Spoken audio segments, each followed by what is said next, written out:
the stockbrokers, and other professional intermediaries, okay, to do big, greater things with speed, okay, increasing the velocity of transactions, the number of transactions, the growth of the market, etc., and making Nigeria a viable place for capital formation. Today, most people are beginning to, in raising capital for things that even take place in Nigeria, okay, and actually raising capital even from Nigerians, they actually do a number of these transactions outside Nigeria for things that are taking place within Nigeria, okay? So in any country where capital is formed outside the country for development within the country, okay, you are going to have the type of constrained growth that Nigeria has, you know, has subjected itself to from time to time. Now, I just want you to remember the period 1999 up to 2007, 2008. Banking was a big deal, okay? But think about, banking was the big deal, but think about what happened as a result of the fact that at least 60% of the capital formed during that period was raised in Nigeria. And indeed, it was at that time that we went from less than, I think it was certainly less than 1 million shareholders on record to the situation where we have 5 million shareholders on record. And all of this took place in really 2 years' time, in a space of 2 years. So again, using technology for capital formation, you know, is key. The last thing is the asset classes, okay? And well, yes, you do have crypto assets, all right, as an absolutely new asset class. But I want you to think actually, and this is for the lawyers, think about, okay, the process of democratization being the opportunity to take the traditional asset class, okay, reconfigure it, restructure it into something that is appealing to the retail investor, just in the same way as technology enabled the US markets, okay, right, create the electronic traded fund asset class. Okay, so think about electronic treasury bills. And immediately you understand that once we create that asset class, you have 100 million potential buyers of electronic treasury bills, all the savings account holders, insofar as the yield on that asset, okay, matches or betters the yield on savings accounts, okay, and the utility of that asset in terms of settlement, okay, does not give you an experience that is worse than the savings account, we're up and running, okay? I think I'm kind of, you know, going beyond my time. So I'd like to conclude with this concept of the regulator plus, okay? And I love the direction that the SEC and I believe other regulators are taking as far as growing the pie is concerned. As far as I am concerned, right, there are 2 or 3 phases of regulatory development in any financial market. There is the growth phase, okay? And then there is, okay, so you have this high growth phase, okay, all right? Then you have a policing phase, and then you have a maturization and sophistication phase, okay? We have not even started the growth phase in Nigeria. And in the growth phase, all right, of regulatory practice, the mindset has to be the mindset of the orchestrator. That is the regulatory mindset. The market developer, a regulator plus. That's the only way to think. Otherwise, you will continue to regulate a shrunken or a midget market, okay? And in every market that has developed, okay, you find that the regulator during the growth phase, okay, accepts that the traditional mindset of policing and then moving to the market sophistication and maturization mindset has to be put aside, okay? All right? And this is the time for the regulator as the orchestrator. I think I've given you, you know, in 15 minutes, some food for thought. I think I need to, kind of round up at this point. It's only for me to wish you excellent deliberations, 2 great panels on exciting topics, and all the best. By the way, I think, these 15 minutes earns me some discounts to all you deal teams, that charge me those exorbitant fees. Thank you and God bless.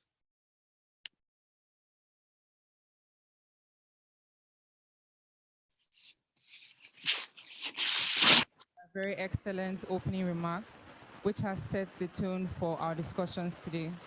So we're going straight into discussions, and our first panel is on regulating tech-enabled digital assets. And I would like to welcome Mr. Tony Numa, who will be moderating the first session. Thank you.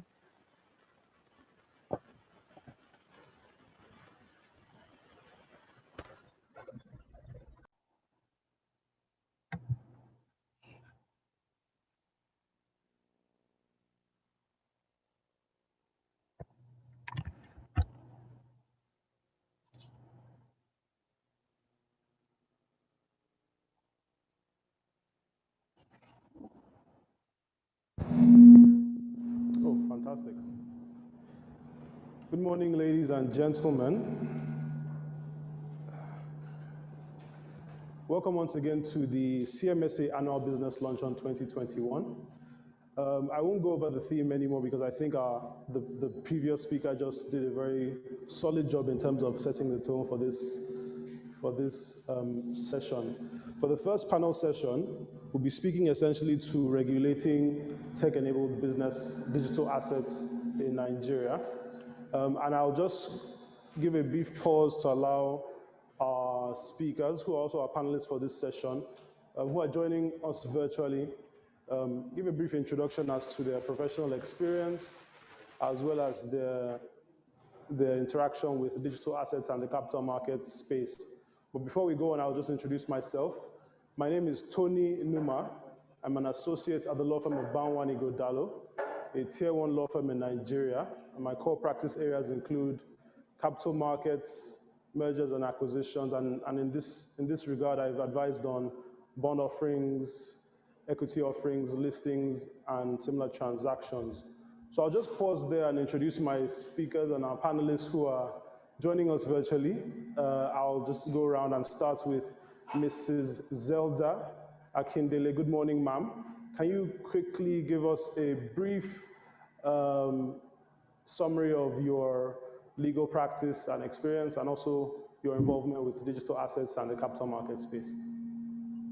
Thank you, Tony. Hello, good morning, everyone at CMSA. Always exciting when we have our annual business luncheon. So my name is Zelda Akindele. I'm a partner at Templars. My practice areas extend to finance and obviously capital markets. I also do some M&A and investments, PE funds work as well. I have almost 20 years experience in the markets now.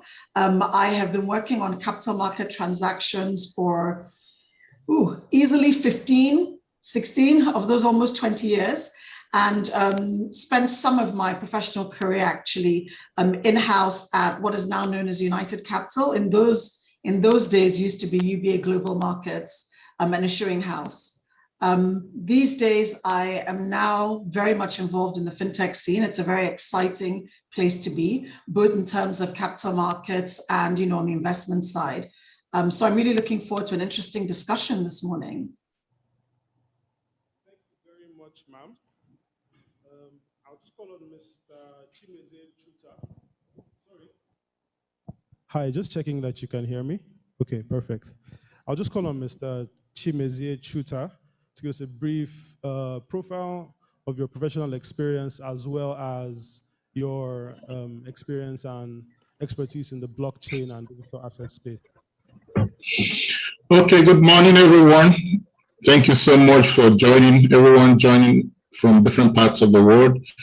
It's exciting to be here for a very productive discussion this morning. I'm the founder and coordinator of Blockchain Nigeria User Group, and I'm a very active member of the industry body called Beacon, which is an association a committee of industry practitioners that have come together to help the growth and development of the blockchain ecosystem. I've been a tech entrepreneur for a while, and tech is my foundation. I'm a developer with over 20 years experience in building web applications. So it's always exciting every time I get the opportunity to talk about technology, innovation, and of course, blockchain and digital financial asset science. I look forward to a very fruitful and productive engagement this morning. Thank you so much.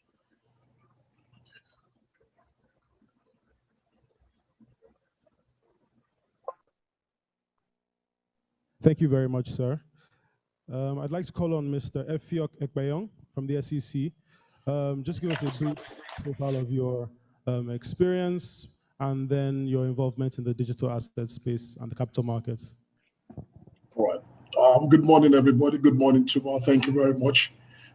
Good morning, participants, and good morning, panelists. I head the asset management services department of the SEC, and well, for over close to 20 years. I've also been involved in supervision of capital market intermediaries. I've also headed investment management department services.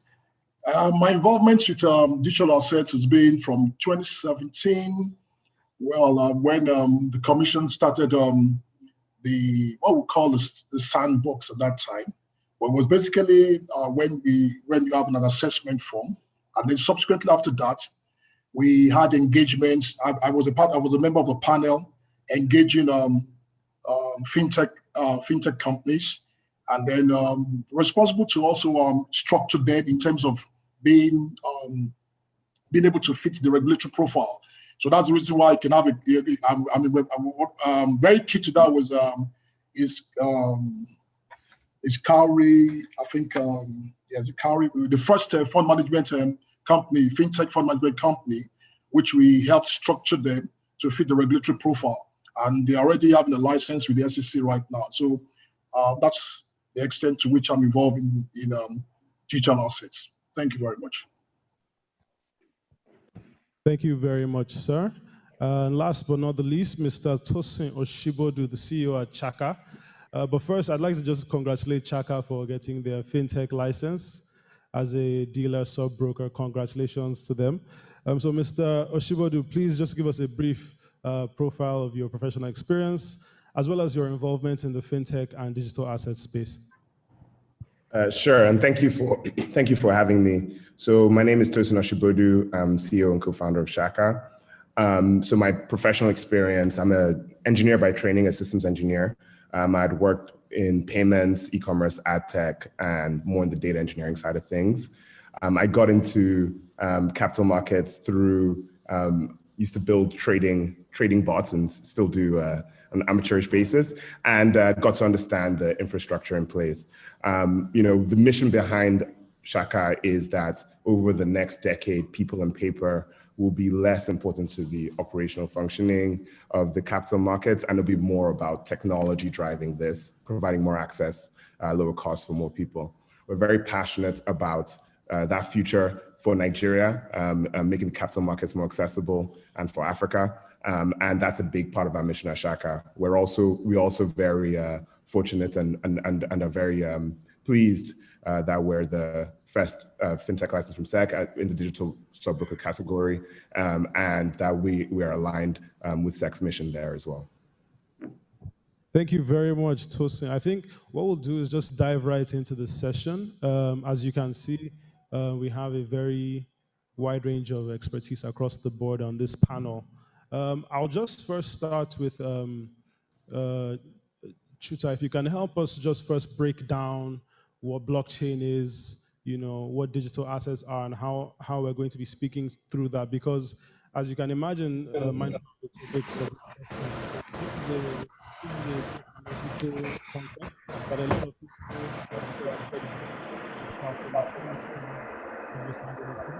simple terms, take us through what blockchain and digital assets are. All right, thank you so much for that. blockchain technology is basically part of the progressive steps that the web technology is experiencing. Okay, because we'll have different generations of the web, from web 1.0 to 2.0 and now 3.0.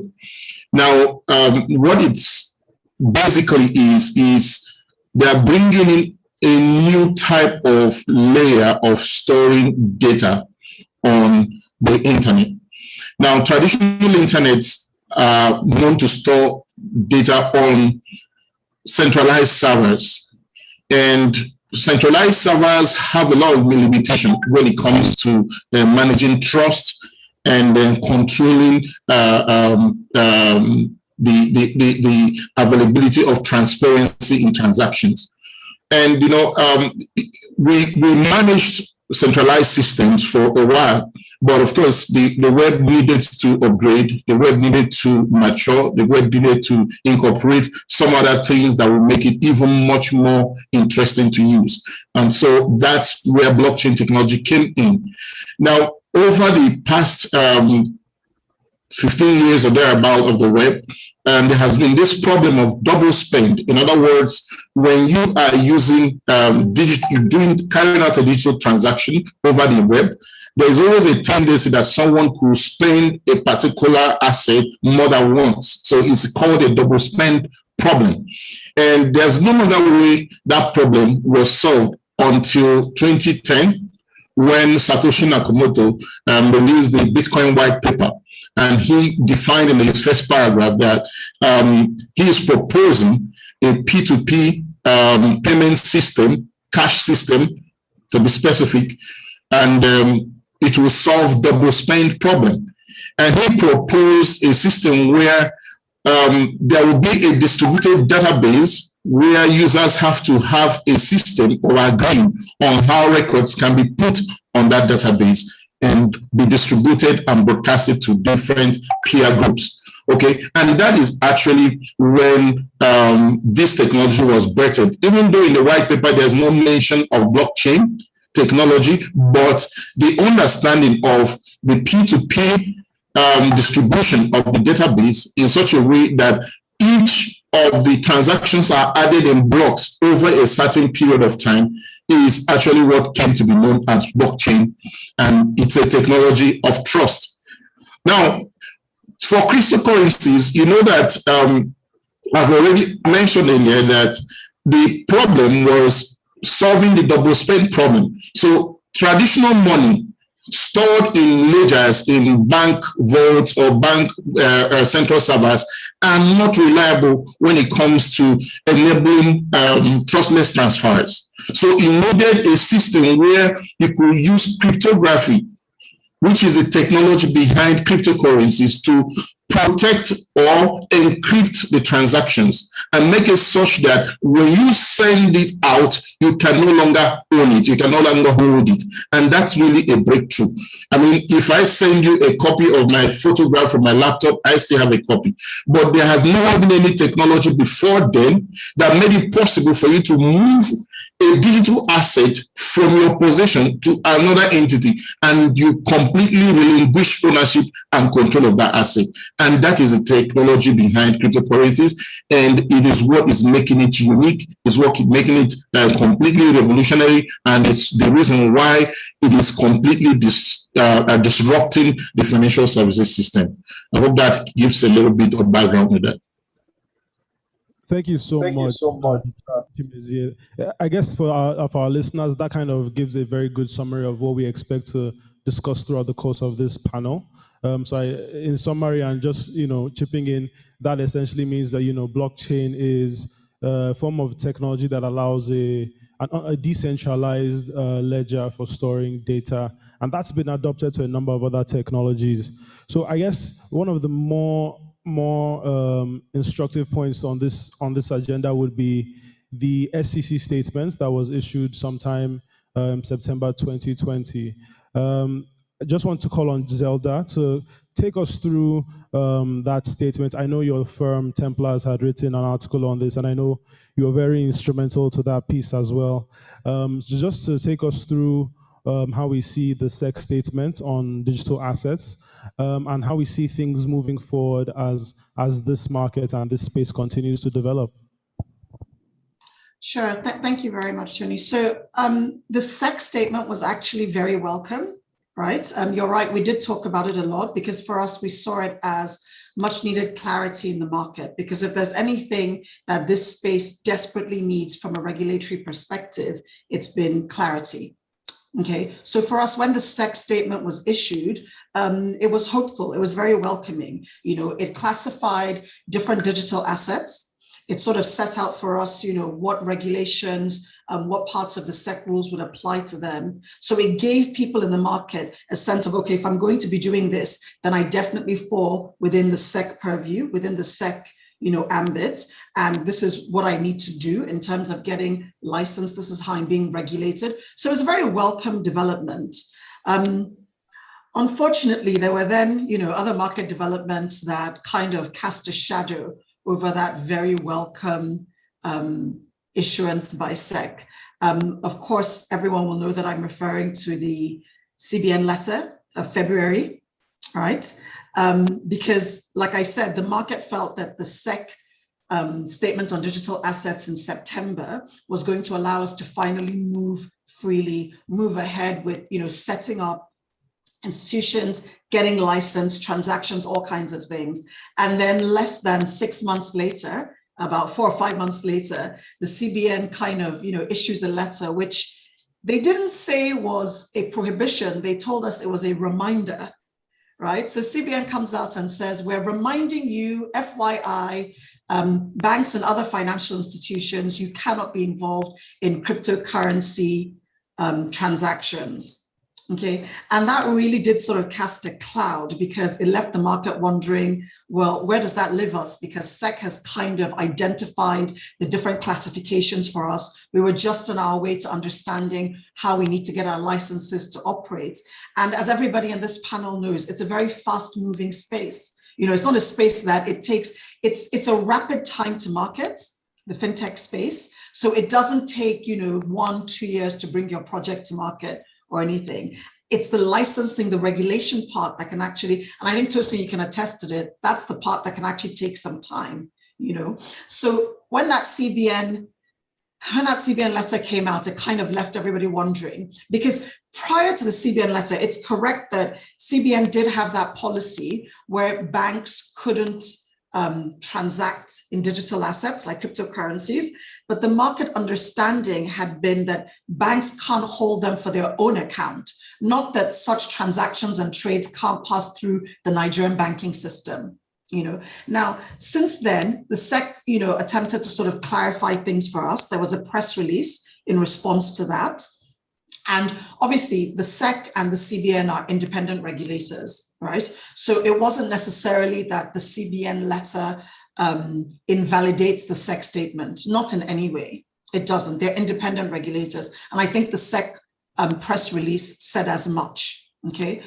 But where the market, you know, was struggling a little bit and continues to do so is the fact that there is an obvious overlap between parts of the SEC statement and what the CBN is saying. So if the SEC statement says, you know, we can have digital assets, infrastructure, and operators and players, right? But those transactions have to go through the Nigerian banking system, then we have a problem with the CBN, exactly, CBN press release. Now, the last we heard on this, we're fully aware, and I don't know if it's something that Mr. Effiong was going to speak to, but we're all aware that the SEC and the CBN are working together, right, to resolve the unclarity in the market and kind of, you know, pave way forward for us. But it's quite interesting that at the last Monetary Policy Committee meeting in May, the CBN governor hinted at a Nigerian cryptocurrency, a CBN digital asset, you know, so it's a very interesting time in the market. I think the SEC has gone very far in giving us some clarity, because even subsequent to that statement on digital assets, we've had further clarity, we've had further guidance, for example, on online, you know, licensing platforms, etc. You know, so the SEC is doing a lot to clarify that regulatory space. We just need some, I would say, some cohesion between where the SEC is and what the CBN is saying we can and cannot do within the Nigerian banking system. Very much, ma'am. That's really helpful, and I'm happy that you've set the tone for that discussion. Mindful that we have Mr. Ekpeyong on, and just like Mrs. Akindele mentioned, there's that interplay between the CBN as the apex regulator in terms of legal tender, currency banking in Nigeria, while on the other hand, we have our apex capital markets regulator, the Securities and Exchange Commission, and they're more interested in, the issuance of securities, investor protection, and as we those two are linked. And that, I think, I'm going to piggyback off that to go to our next question. This is more for Mr. Ekpeyong. How have you seen, and maybe you just give us an update on what's the scenario in terms of the CBN and the SEC and the interrelationship, mindful that cryptocurrencies such as Bitcoin, Ethereum, and so on are currency tokens, and that there's that overlap, between the SEC statement and those warnings or cautions that the CBN has given the investing public, not to deal in cryptocurrencies.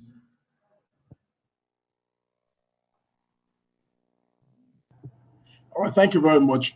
Let me start by thanking Zelda so much for speaking to all that the SEC has done in terms of supporting digital assets.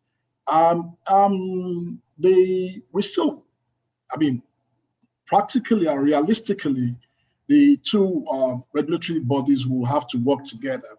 What you see is the fact that it's clearly separated. The CBN's concern is natural, and you expect that for the fact that in terms of cryptocurrencies, that is also a common thread in different countries. UK, we saw recently what the Chinese super regulator did in terms of stopping the Bitcoin and things like that. Because issues of currencies is very dicey in terms of the fact that issues of financial stability, the sovereignty of the country, and the pressure is going to put on the currency of the country. So I think that is just the areas central bank is concerned about. And even like what you said, in terms of the fact that countries are looking at developing their own digital currencies, and what the central bank governor said, or the central bank authority said, echoes what is really the reality in the world today. So the issue is the fact that you need to have the country have control in terms of digital currencies. So that's a different ballgame completely, from the aspect of other type of digital assets where you have massive level of opportunities, particularly in the capital market. So you're talking about the issue of the fact of like crowdfunding and the use of crowdfunding, issue of the fact of liberalization of investor, or what they call democratization of investor in terms of securities products. So there are huge opportunities thereby. So it's about having to explore those opportunities, within the capital market because of the issue of efficiencies, cost efficiencies. So you're talking about the fact that let's take, for example, mutual funds in Nigeria. It's been a major tax. Because people don't really know about that. People have been investing directly into the market, which is wrong. And that's why I have a difference from what Mr. Ibuchi.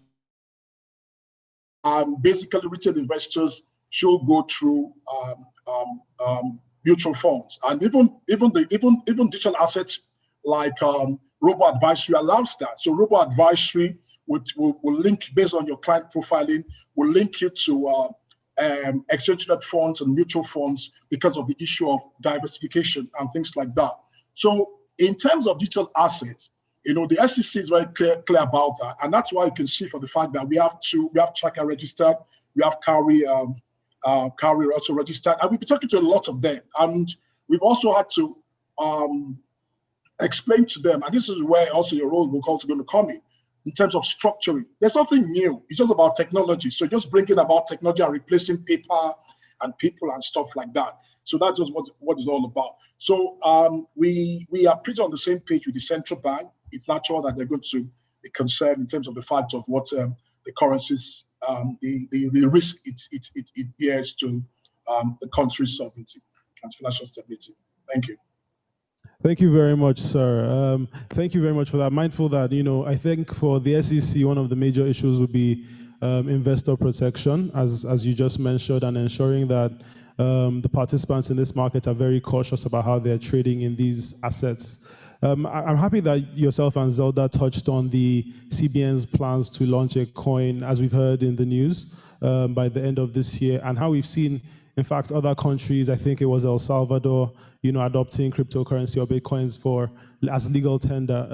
So I'm just going to, move from that to our panelist, Chimezie, in terms of just giving us a brief outline of what you see from the blockchain perspective as to how the regulators, the market players, and other stakeholders in this space can move forward, and what needs to be done, and any other lessons we can learn from other jurisdictions based on your experience. All right, thank you once again. The fact that digital financial assets and digital asset technologies that are powered by blockchain technology has come to stay is something that we have to live with, and regulators also know that it's a reality that they have to contend with. Now, we have made some vigorous effort from the industry perspective to collaborate and work with the regulators and to find the best way to go about regulation and enabling the environment, because I know that no regulator will definitely want to deliberately stifle the growth of technology through regulation. But one of the key challenges that this particular new asset class, you cannot use the same tools that you use in regulating the traditional assets to regulate it. The gentleman, my friend from SEC, said that it's basically transferring paper assets to digital assets. It's far, far more than that, sir, because none of the traditional ways of transferring paper to digital assets had the ability for it to explain what we call borderless transfer, which is a key concern for regulators and policymakers. The fact that I could transfer money to some other country without recourse to any standing rules or regulation within the environment where I'm operating is a key concern for policymakers and regulators. And that's why elsewhere they take it very seriously, and they are looking at it and they are figuring how to get involved with it, get the benefit of it, and also allow that innovation to run its full circle. Because the challenge there is that if you don't regulate it properly, then you will run the risk of driving participants underground.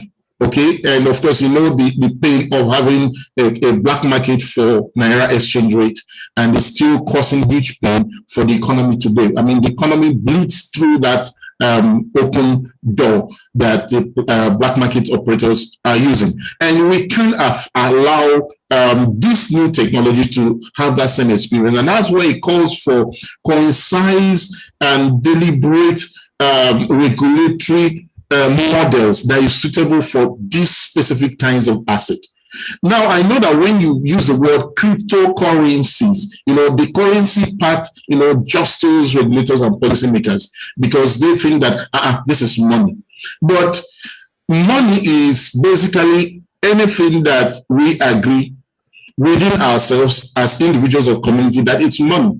It doesn't have to be issued by a central authority. So what we are saying is these are cryptocurrencies. They are not legal tender. Quite all right.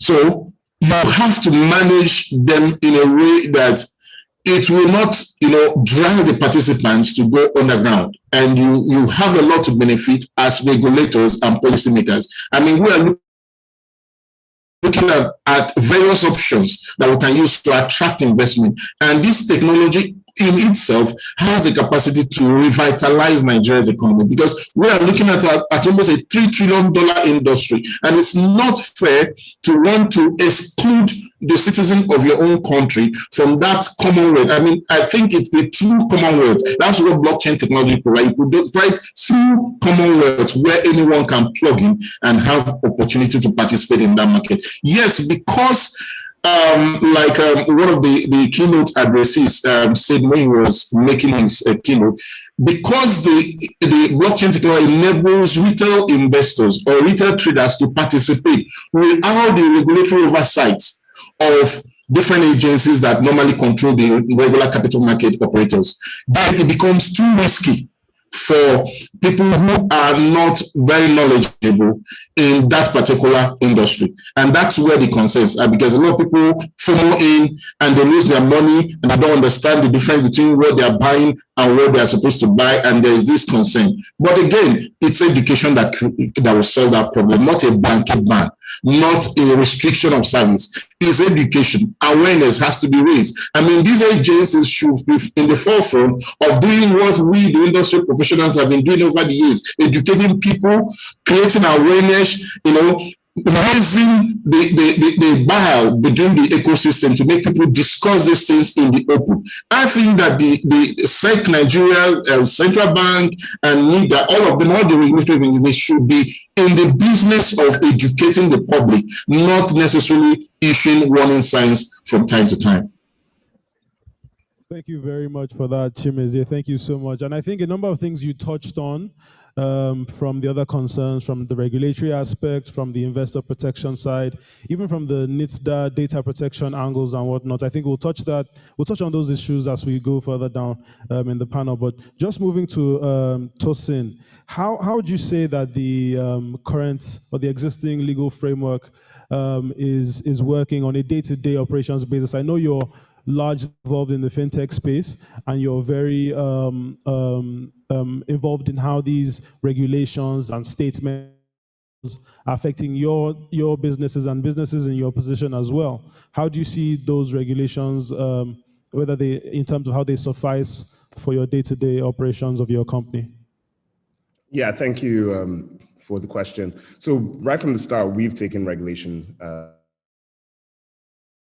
We always knew that what we were doing was something that no one else in the market was doing at the time, at least. And for Shaka, what we do is we're enabling digital investing for individuals, but also for brokers and other market operators. And so, we always structured ourselves in a way as if we were regulated, and in all our conversations legally, that was the posture we had. So we always intended to. So we're very fortunate in these last few months to have been engaged with SEC, to align with them, align with, see a shared mission, especially, I think SEC is very clear on their mission, and it's there in black and white for everyone to see.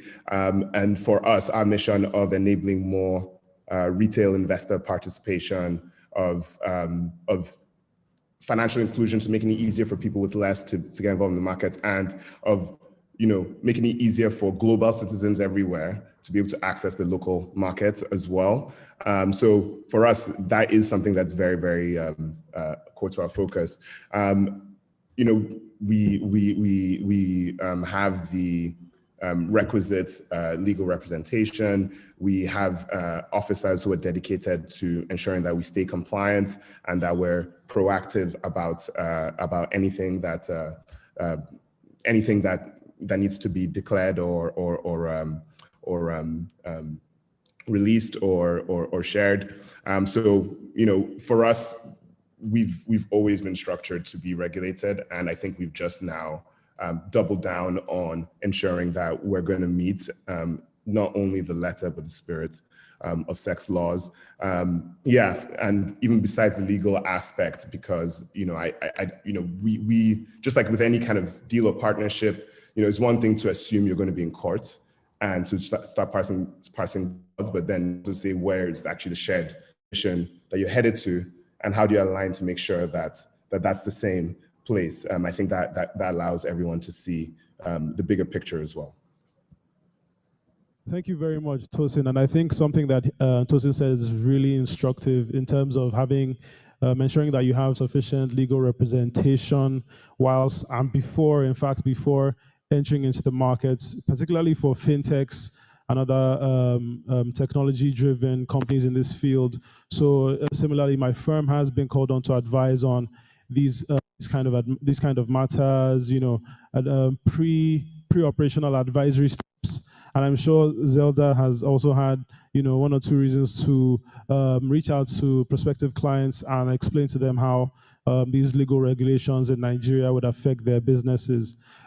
Just going back to one of the issues that was touched on, I think, by Mr. Ekpeyong, in terms of the major concerns that you see in this space, particularly in terms of investor protection, which you already mentioned, are there any other key concerns? And this is for the entire panel, you know, and I will go through them one by one, but just to speak to the key concerns that the regulator, say, for example, from a SEC perspective, what are those key concerns that the regulator has? Is that for me? Yeah. Can I go on?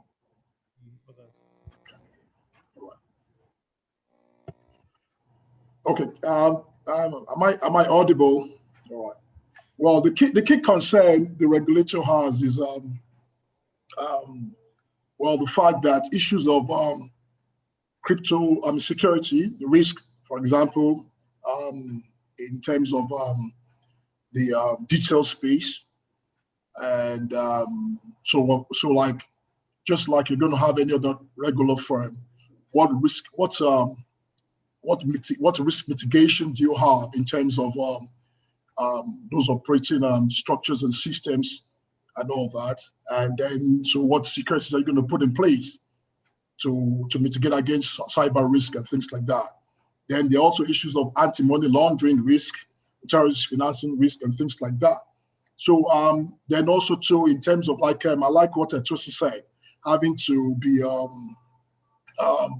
regulatory, having the regulatory focus, compliance focus from the beginning. So you're going to, just like I said, you're going to have people who are going to come in and also take advantage of tech to exploit people and all that. So the principle of regulation is to ensure an orderly, a transparent, and a fair market. And that's the essence of it all. So it also applies in terms of digital assets. So we need to bring, we don't need to bring around chaos. If you don't have a regulation, you're opening the door for chaos. And that's even why the reason why European Union. So no matter whatever my tech friend says in terms of regulators having to not stifle innovation, nobody's stifling innovation.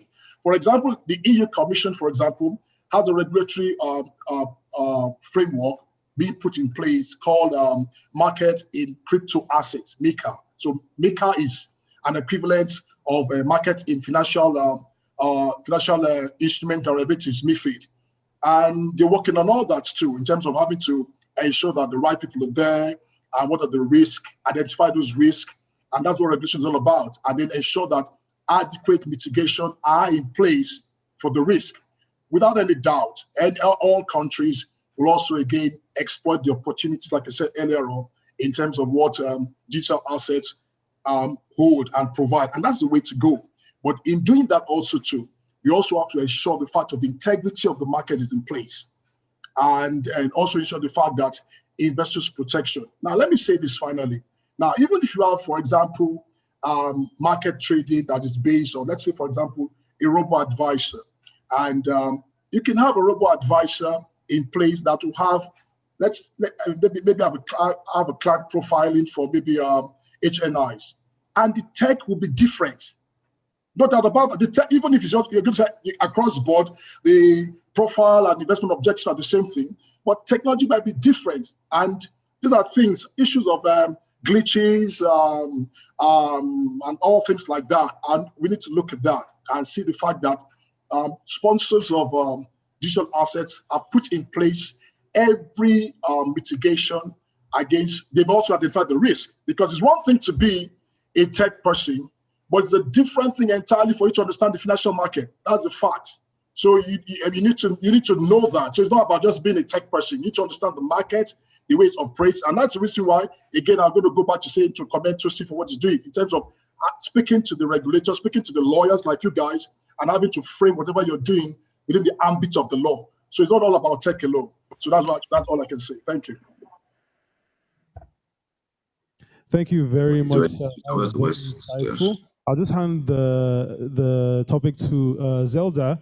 I know Mr. Ekbayong's already touched on the investor protection angle as well as some others, but what do you see from a legal perspective as the other concerns and, in relation to data protection, environmental constraints and the protection issues as well, and how those would affect the market from a legal standpoint, mindful that these digital assets and even cryptocurrencies from time to time involve mining, and that will eventually have an environmental impact. So from a sustainability perspective, and in terms of having different investor classes, retailers, different users, I know Nigeria is one of the biggest cryptocurrency countries in terms of participation. How do you see that also from a legal perspective in terms of data protection, privacy, and other legal issues? Okay. So you're completely right. Nigeria is in the top 5 in terms of highest volume, trading volumes in cryptocurrency and other digital assets. So we're very, very active, right? And there are a number of regulatory concerns. Mr. Effiok touched on investor protection, which obviously that's the SEC mandate. So it's understandable why he's coming, from that angle, right? And even though the CBN is not with us today, we know that their consideration is, well, they have several, but in this regard would be maintaining financial system integrity, stability, things like that. Then, like you mentioned, we have data concerns. We have the ESG, because data mining is, it saps a lot in terms of energy, and there are a lot of ESG concerns there. So what are the solutions? What's the answer, right, in terms of regulation? The truth is, we can't look at this space and say we're going to do a one-size-fits-all. We're going to come out with a nice, neat fintech and digital assets regulation, which is going to cover data protection, ESG, financial system stability. It's simply not possible, right? So instead, what we need to be doing is actually looking at the participants, the activities, right? And looking holistically as the policy objectives. So what would we consider the regulatory policy objectives? We've touched on some of them. It would be things like market trust, right? Market trust, fairness, transparency, because when you look at some of the regulators, like SEC talking about investor protection, they're concerned about what happens when some of these, providers, infrastructure providers, digital asset operators go bust or disappear. What happens when they allow their infrastructure and their assets to be used for criminal activity, funding terrorism, money laundering? Who's watching them with the data mining and the ESG effects, for example, right? So we need to look at those things and what we should be doing, what the regulators should be thinking about. And I think Chuta, I think this is what Mr. Effiok was actually touching on when he was saying that you are substituting paper for digital. I don't think that he meant, and obviously Mr. Effiok, correct me if I'm wrong, I don't think that he actually meant that they're the same and it's a simple substitution.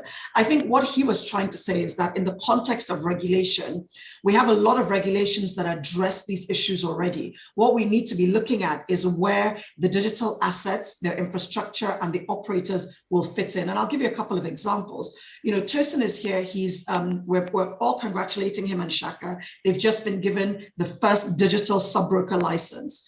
But the reality is we've always had sub-broker licenses under the SEC regulations. They have existed, right? But what the SEC has been able to do is tweak them to meet this new development, to meet the technology, right? And that's kind of what the regulators need to be doing. I'll give you another example. When you talk about the considerations around money laundering, crime, etc. All of these regulations already exist. So what we need to make sure is that the participants and the activities are brought within the scope of the existing AML regulations, the existing CFT regulations, right? So they become regulated entities that have to comply. Okay, then you think about things like investor confidence and trust in the market. So we are concerned that, well, what happens if these guys go bust, if they disappear? So then what we need to be looking at is we already have the ways in which you can capture assets in a bankruptcy, in a liquidation, etc. So how do we bring these operators within those sorts of regulations? And in some jurisdictions, they're already doing that. They're already looking at seizure of digital assets in bankruptcy proceedings, for example.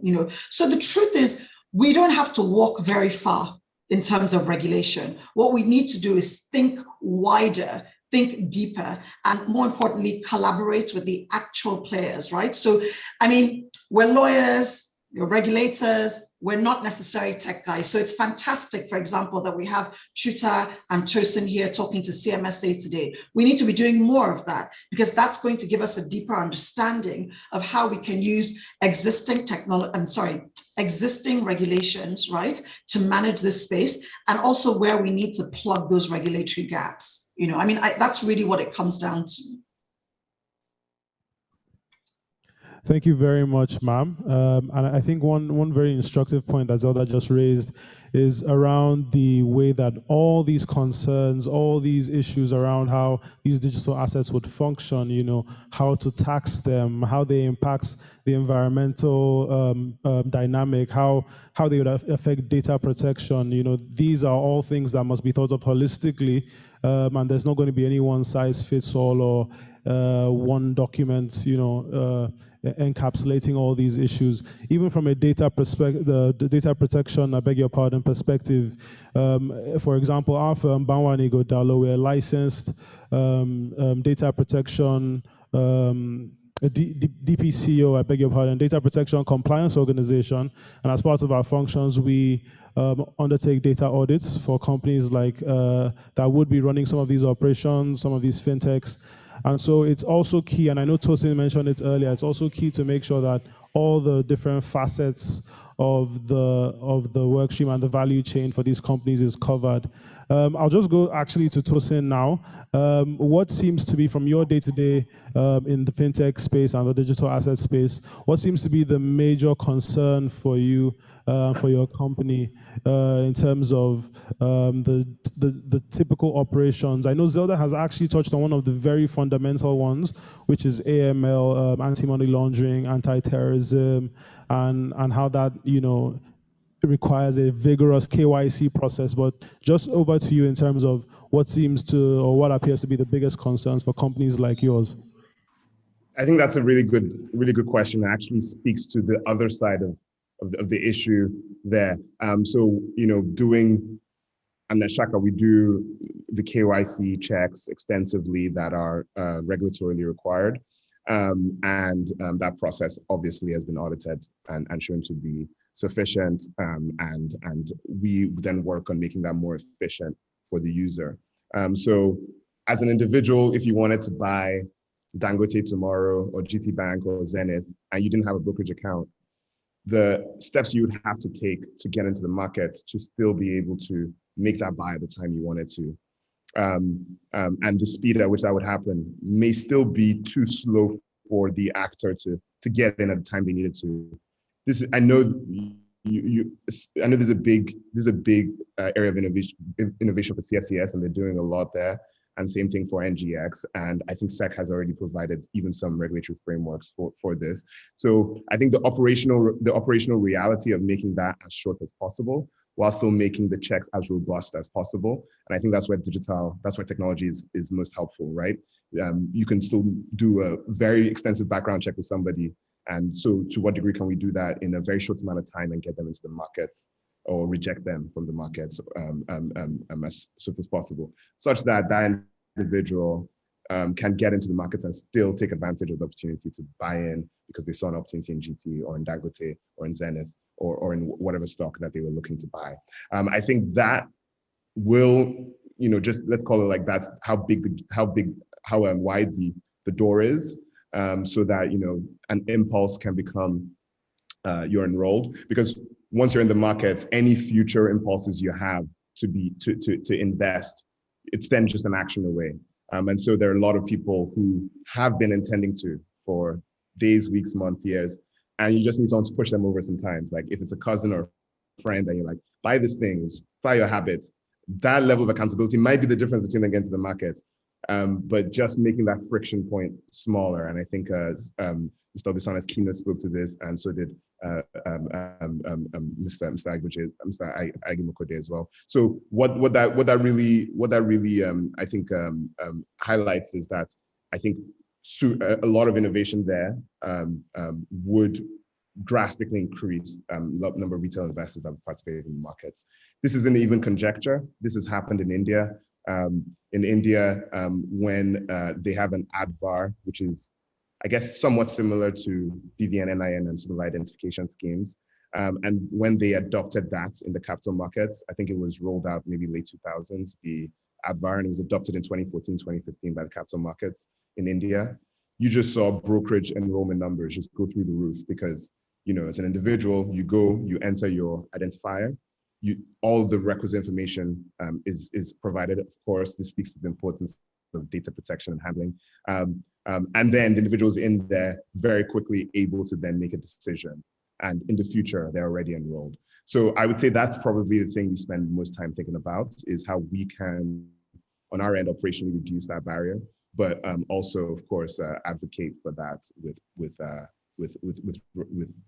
SEC as a regulator. But I think SEC already is very much on this, and NGX and CSCS too. So we're just hoping for, I guess, a faster time to operational improvements there, but we know it's in everybody's agenda. Thank you very much, Tosin. That's really helpful. Chimezi, I know you're probably itching to give a couple of responses. So I'll just hand over to you to essentially give us a summary of how you see these major concerns from your perspective and your team at the Blockchain Nigeria user group.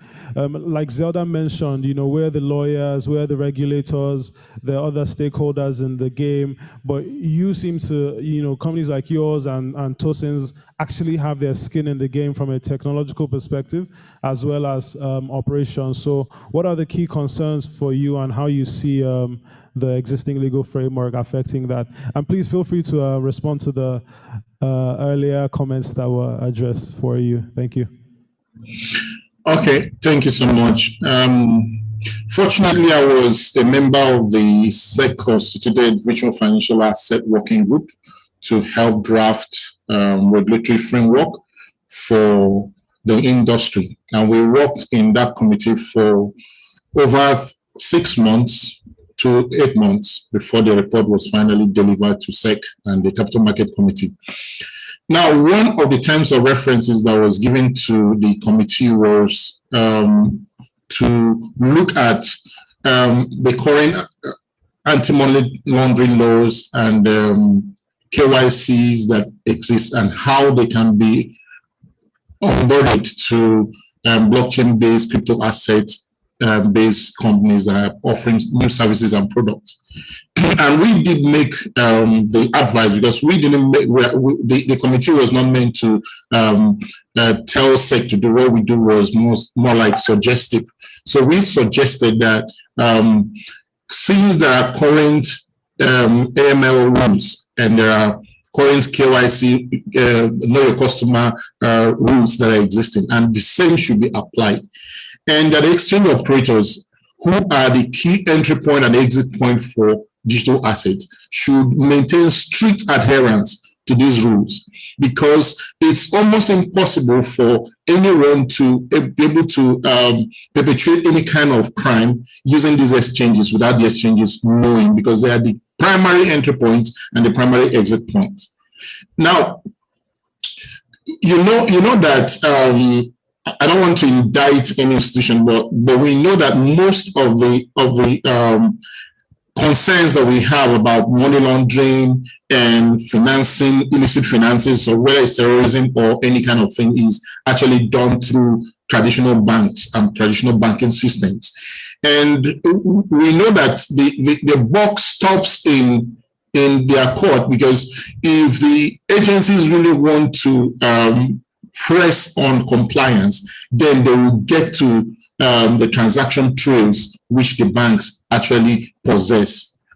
That being said, the industry practitioners, exchange operators in Nigeria, actually operate based on these existing rules, because they do 100% KYC, they do ID verification, and they have some kind of limits that they use to like control, something that is based on the anti-money laundering law. I mean, we can't do a certain amount of transaction in a day. So they have a limit of the transaction. And of course, they also report suspicious transactions to authorities.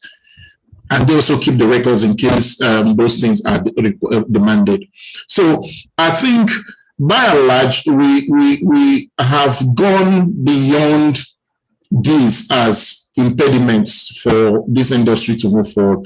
I think what we need now is a strong willpower, a strong motivation on the side of the regulators. You can adopt risk-based approach because the industry is still evolving, the industry is still growing, and it as though you shuffling your leg is, costing us something. On the economy, looking at Nigeria's economy, shuffling your leg is costing us something. So if you adopt a risk-based approach, it means that you can always come to update the frameworks that you're using to regulate from time to time. It could be 6 monthly, it could be 1 yearly, it can even be 3 months, because you have to follow the industry's growth with the regulatory requirement that it's needed for you to properly manage that. So we need the regulatory agencies to make bold, to step out and actually start doing what they need to do.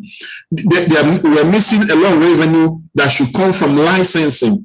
There's a lot of revenue being lost from taxation. There's a lot of revenue being lost by allowing the industry to innovate so that the startups can create more job opportunities for the citizens of the country. So I think that is what we should be expecting from our regulators at this point. Bold steps toward regulation of the industry.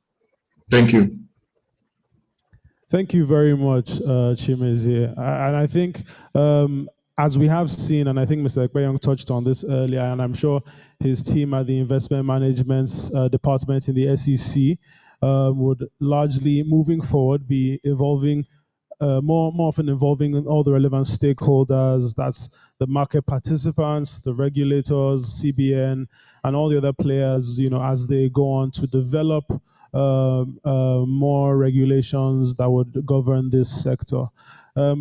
I think just before, as we start to round up, it's best that we also, do some retrospection and then looking ahead in terms of how, the capital market and the bond market started, maybe in the early 1400s in Florence, paper ledgers, and, how, the state of Florence then had its citizens becoming investors in the state. And here we are now in 2021, and, cryptocurrency, ICOs, and other investment-based, security-based token offerings have taken place. I'm sure we're aware that sometime in 2019, the World Bank issued its, I think, above $80 million blockchain bonds. So we see the market moving at a very rapid pace, and I think we've kind of captured that all through this panel. But just going back to Zelda, I know we've seen these ICOs in other jurisdictions. Based on the current SEC framework and in terms of how the regulation is today, do you see those ICOs becoming more prevalent in Nigeria? Do you see a lot of market participants then taking up the cudgels to say, we'll start, using this as a means for SMEs to raise capital, for startups to raise funding, and moving forward, how you see that affecting the banking sector as well, or the traditional means of raising capital? Sorry, I know I've just poured a mouthful, but just as we touch on those issues, thank you. Thanks, Tony. I think there are a couple of points in there, right? And just like Mr. Ike Mokode was talking about earlier, tech in terms of financial services and banking is a massive disruptor. Let's make no mistake, right? So the things that you are talking about they are in a sense inevitable. So we will certainly see a change in traditional banking. We've already seen it to a large extent, right? But we're going to see more involvement of traditional Nigerian banks, using digital asset infrastructure. So for example, exchanges, settlement and clearing houses, when you look at a lot of global, financial institutions, they've all started using digital asset infrastructure for these things. So the more that Nigerian banks want to participate and be counterparties to those transactions, they also have to going to have to get on board. But to be fair to the Nigerian banks, they're very aware of this. Nigerian financial institutions, banks and OFIs as well, are acutely aware of the developments in the fintech space and where it's going, and also the opportunities there for them as well. I think one of the things that is potentially not necessarily holding them back, but making things slow down a little bit, of course, is the regulation, which we've talked about. Now, this is kind of linked to the other question that you were asking about ICOs and whether we will see them. Again, it's the same thing. The answer is yes. If you look at the SEC digital asset statements in September of 2020, it recognized ICOs, initial coin offerings. It's not something that the SEC is shying away from. SEC's purview is the offering of securities, so ICOs would fall under that. When you talk about them in the Nigerian market, I think it's worth all of us noting that we have actually had Nigerian companies, right, launch ICOs. They just haven't done them in this jurisdiction. So we've seen them from, Singapore and a couple of other jurisdictions as well. Okay, so why aren't we seeing them in the Nigerian market? Again, it goes back to the regulation. This uncertainty, not having complete clarity, it's what will make participants slightly hesitant. Right? But to answer your question, we are inevitably going there. The question of volume is one that we probably can't answer yet. We would expect Nigeria to be a driver in terms of emerging markets for things like ICOs. You look at the tech space in Nigeria and it is rapidly evolving, just rapidly.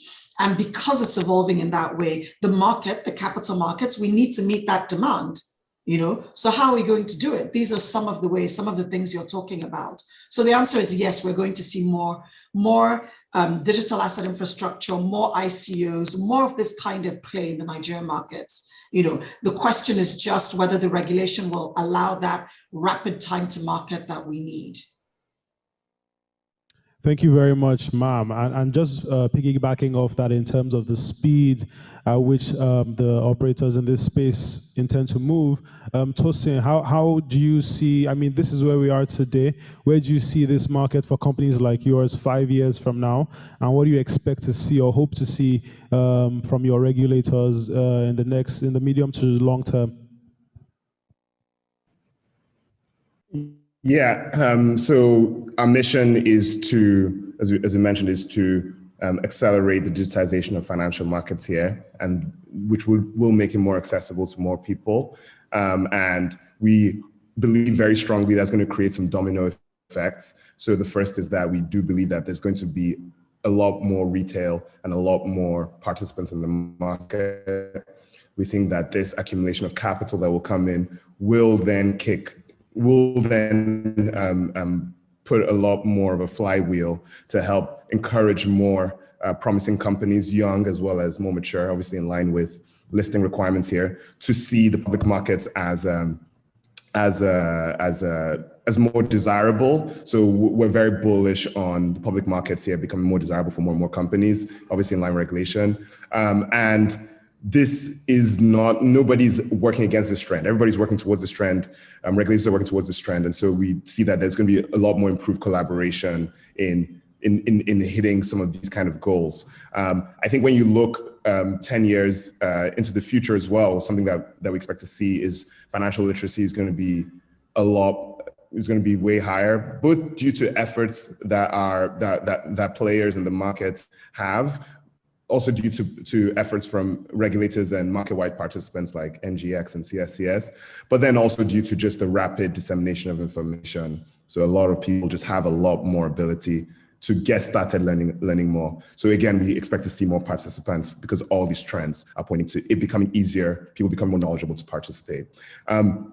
So in terms of, I guess, where we look at it, we're a bit, I guess, different from some, where we don't view regulation in any way like you tick the box or something that's standing in the way of innovation. Financial markets go up and down cyclically, regardless of anything. And on the way up, there's a lot more excitement, and nobody wants to slow anything down. But of course, when there's correction or consolidation, retraction, people usually look to regulators to protect them. So, rather than overdoing it on one end and overdoing it on another, we're always looking and hopeful that both more participants, and as well, necessary regulators, especially SEC, of course, in our case, will be able to continue to look at what actually makes sense long term.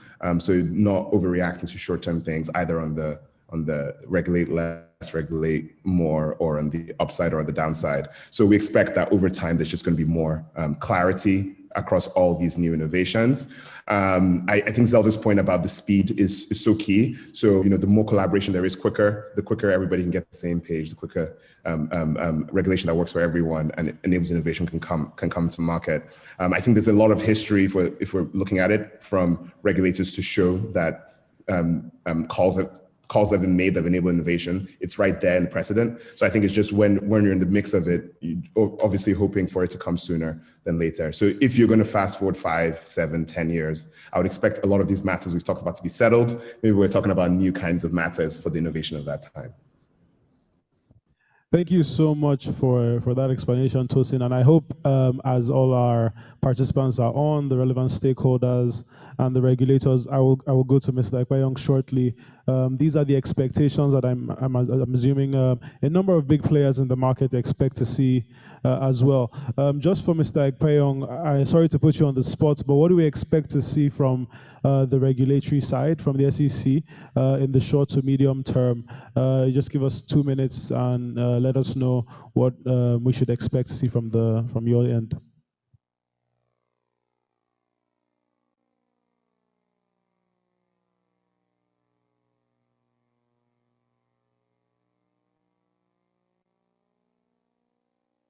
Sorry, I was muted. Right. Yeah, we're definitely working very hard in terms of greater, friendlier regulatory framework. I don't need to overflog the fact of the huge opportunities we have in terms of digital enabled assets in Nigeria.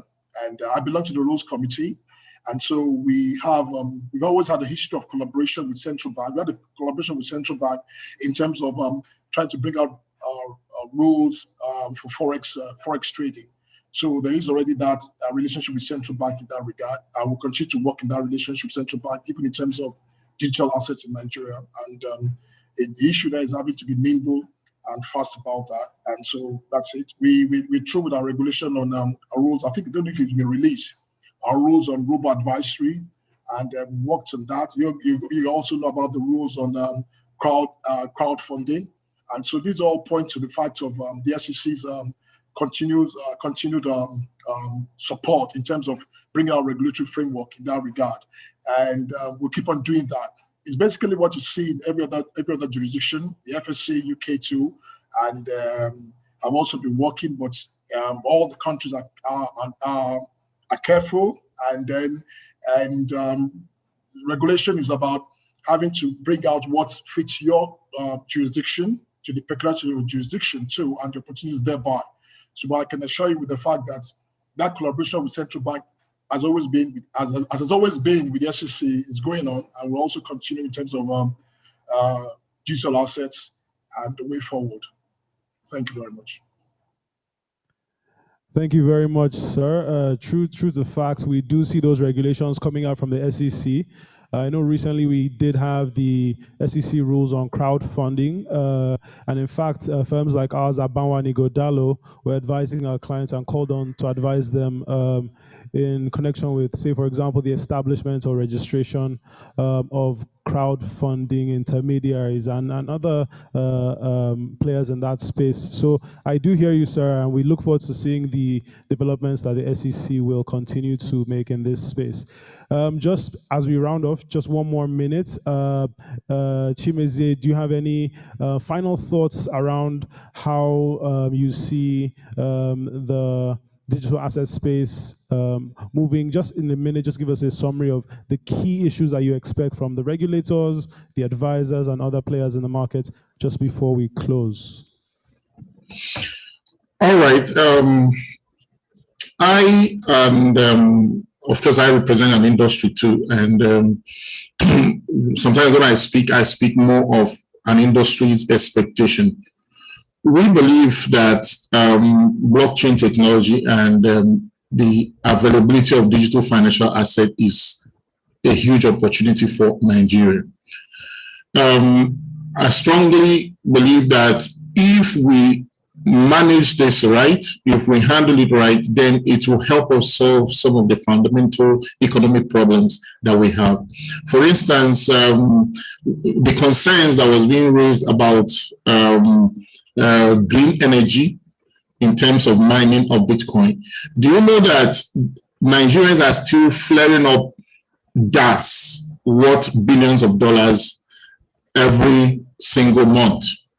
You know, and you know, gas flaring is a total waste of opportunity, which as a country, if we can put the regulatory framework that will manage this industry, then a huge revenue can actually come from that wasteful venture that is going on. Of course, you can see that economies in Southern America are leveraging the opportunities that the Chinese crackdown on miners is creating. And we're expecting that our economic policymakers should be proactive. They should be, you know, their eyes should be open to opportunities, global opportunities like this, and they should be able to market these opportunities to business people who are bringing a lot of foreign exchange that they want to set up mining farms across the Niger Delta regions and utilize this wasting gas resources that we have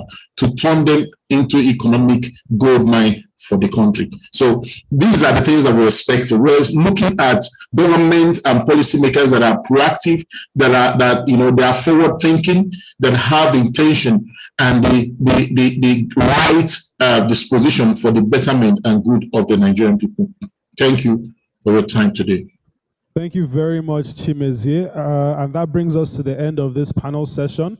I see some questions in the chat room, but we won't be able to take those because of time. But please keep the conversations going on the CMSA platform, as well as LinkedIn with any of the panelists, Zelda, Tosin, Chimezie, or Mr. Ekpeyong. So at this point, I'll just bring the panel to a close. Thank you very much for joining. And please stay tuned for the next panel session. Thank you very much and have a lovely day. Thank you. Right, thank you.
technology and funding real sectors. And I'd like to welcome Mr. Adeleke Alex Adedipe, who will be moderating the session. Thank you, and I hope you have a very engaging session.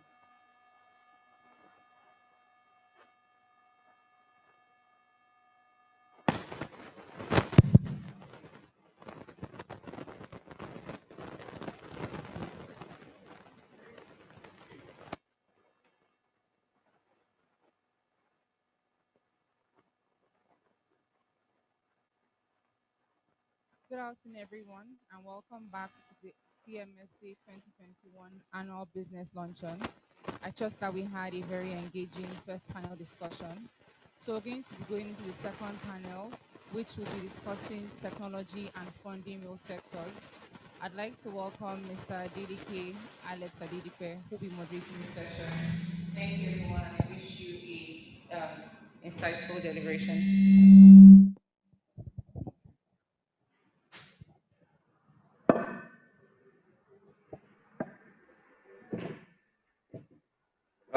Good afternoon, everyone. My name is Adeleke Alex Adedipe. I work at the law firm of Duale, Ovia and Alex Adedipe. I am privileged to have worked on a few landmark transactions in relation to the TMT space in Nigeria. I'm an active player in the ecosystem. And in addition to that, I also advise clients in relation to their day-to-day transactions. It's an honor and privilege for me to be moderating this session this afternoon.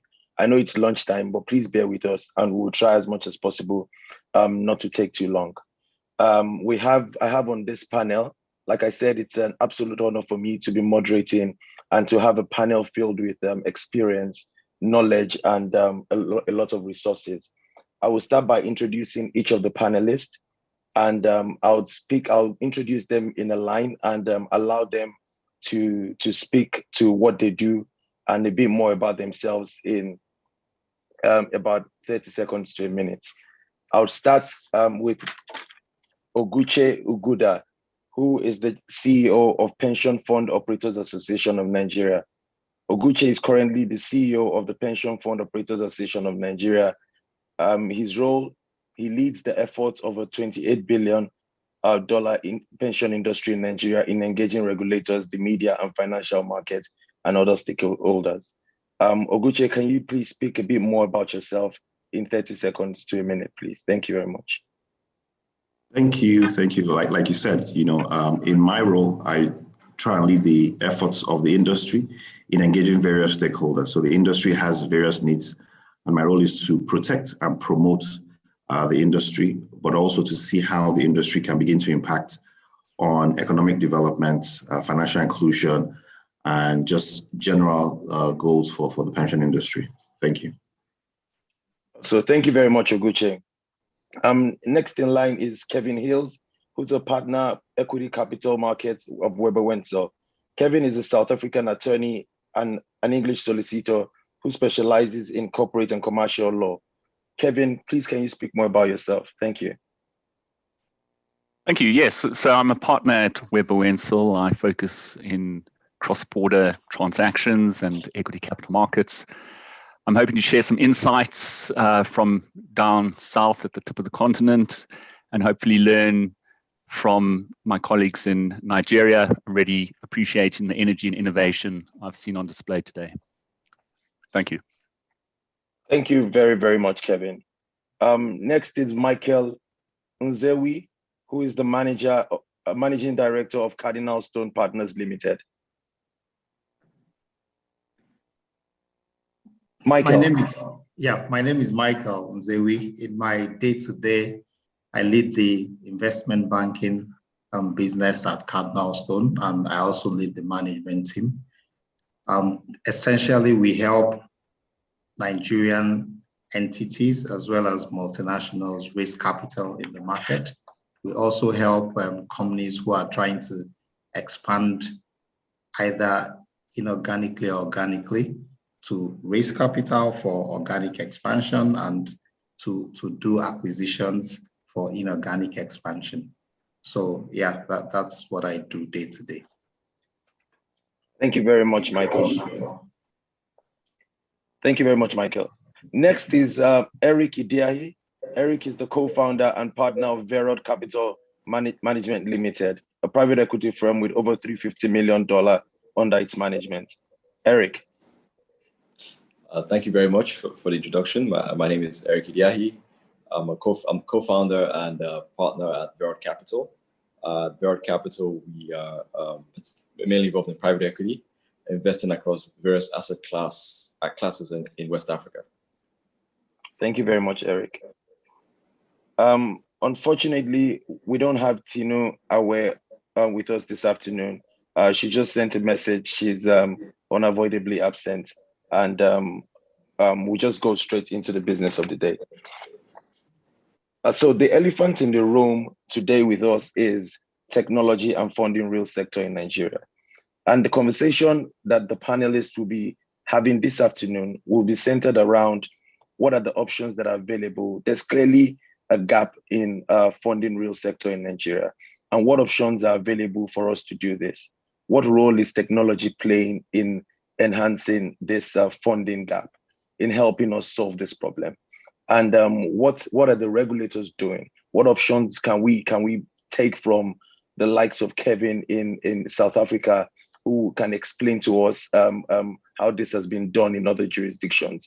For the likes of Eric, who are in the room, have they been able to do this? How is the capital raised to be able to bridge this funding gap? It's been happening. We're going to spend the next 40 to 50 minutes doing this with you. And we hope that we'll be able to take some questions thereafter. But we also know that we're actually behind time. So I'm just going to go straight into the questions right away. My first question this afternoon is to Michael. Michael Nzewi. Michael, like I said, and I alluded earlier, there's clearly a funding gap. In what ways do you think that that technology can be deployed in bridging this funding gap in the Nigerian real sector? Michael.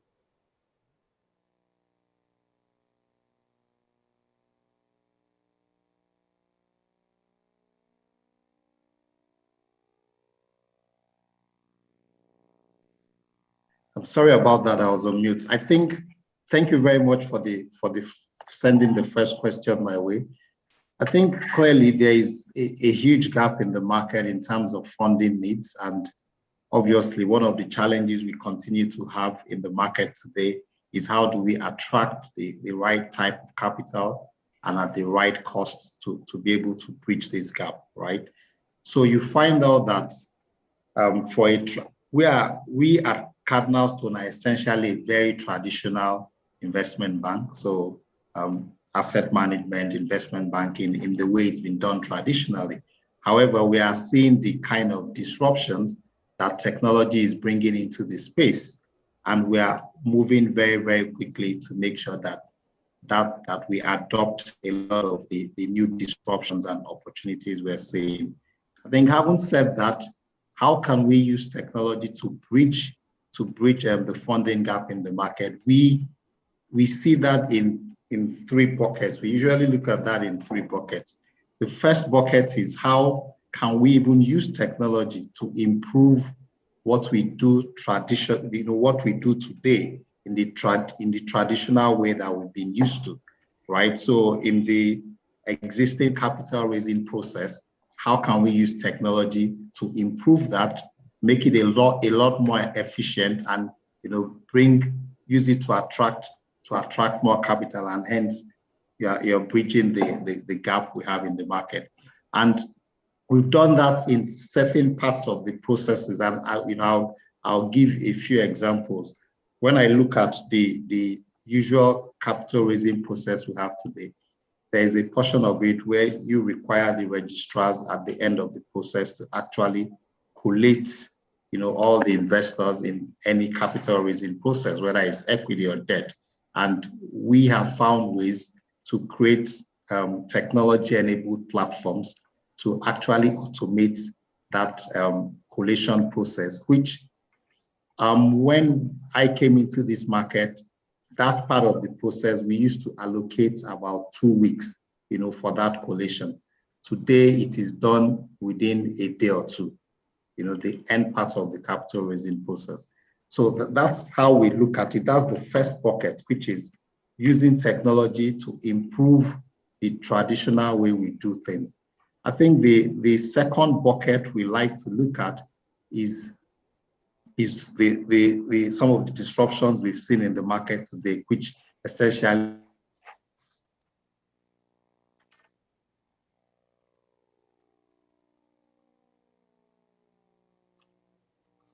I believe should set in from by close of business today. I think the SEC has said that by the end of today, the existing platforms have to have been registered with them for crowdfunding. And we've seen crowdfunding actually close a lot of that gap in manners that we haven't seen before. We've seen it help actually leapfrog fundraising opportunities. If you talk about a company like Farm Crowdy, we know they've raised several millions of dollars. So, crowdfunding can actually raise a lot of money.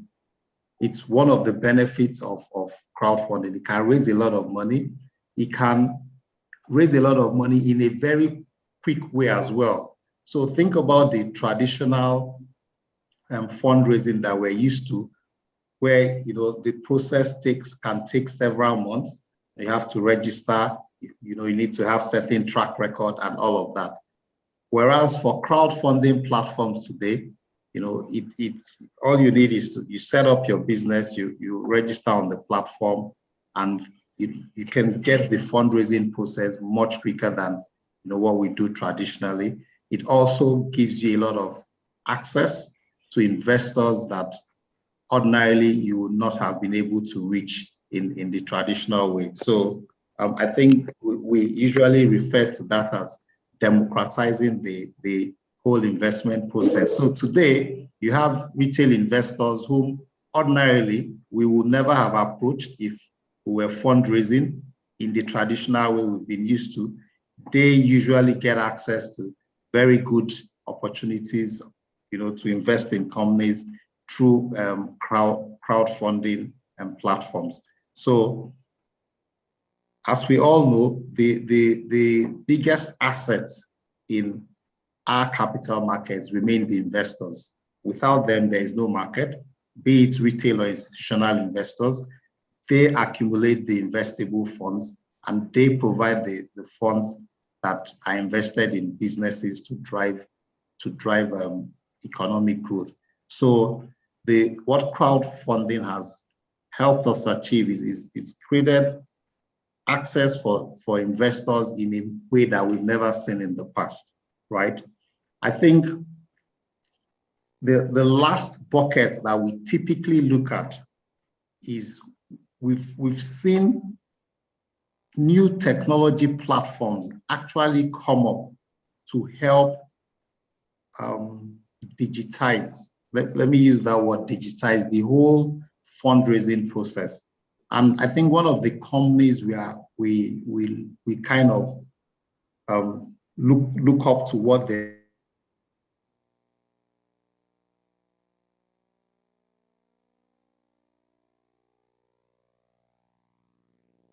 dollars in the time they've been here, trying to use technology to give companies the opportunity to fundraise.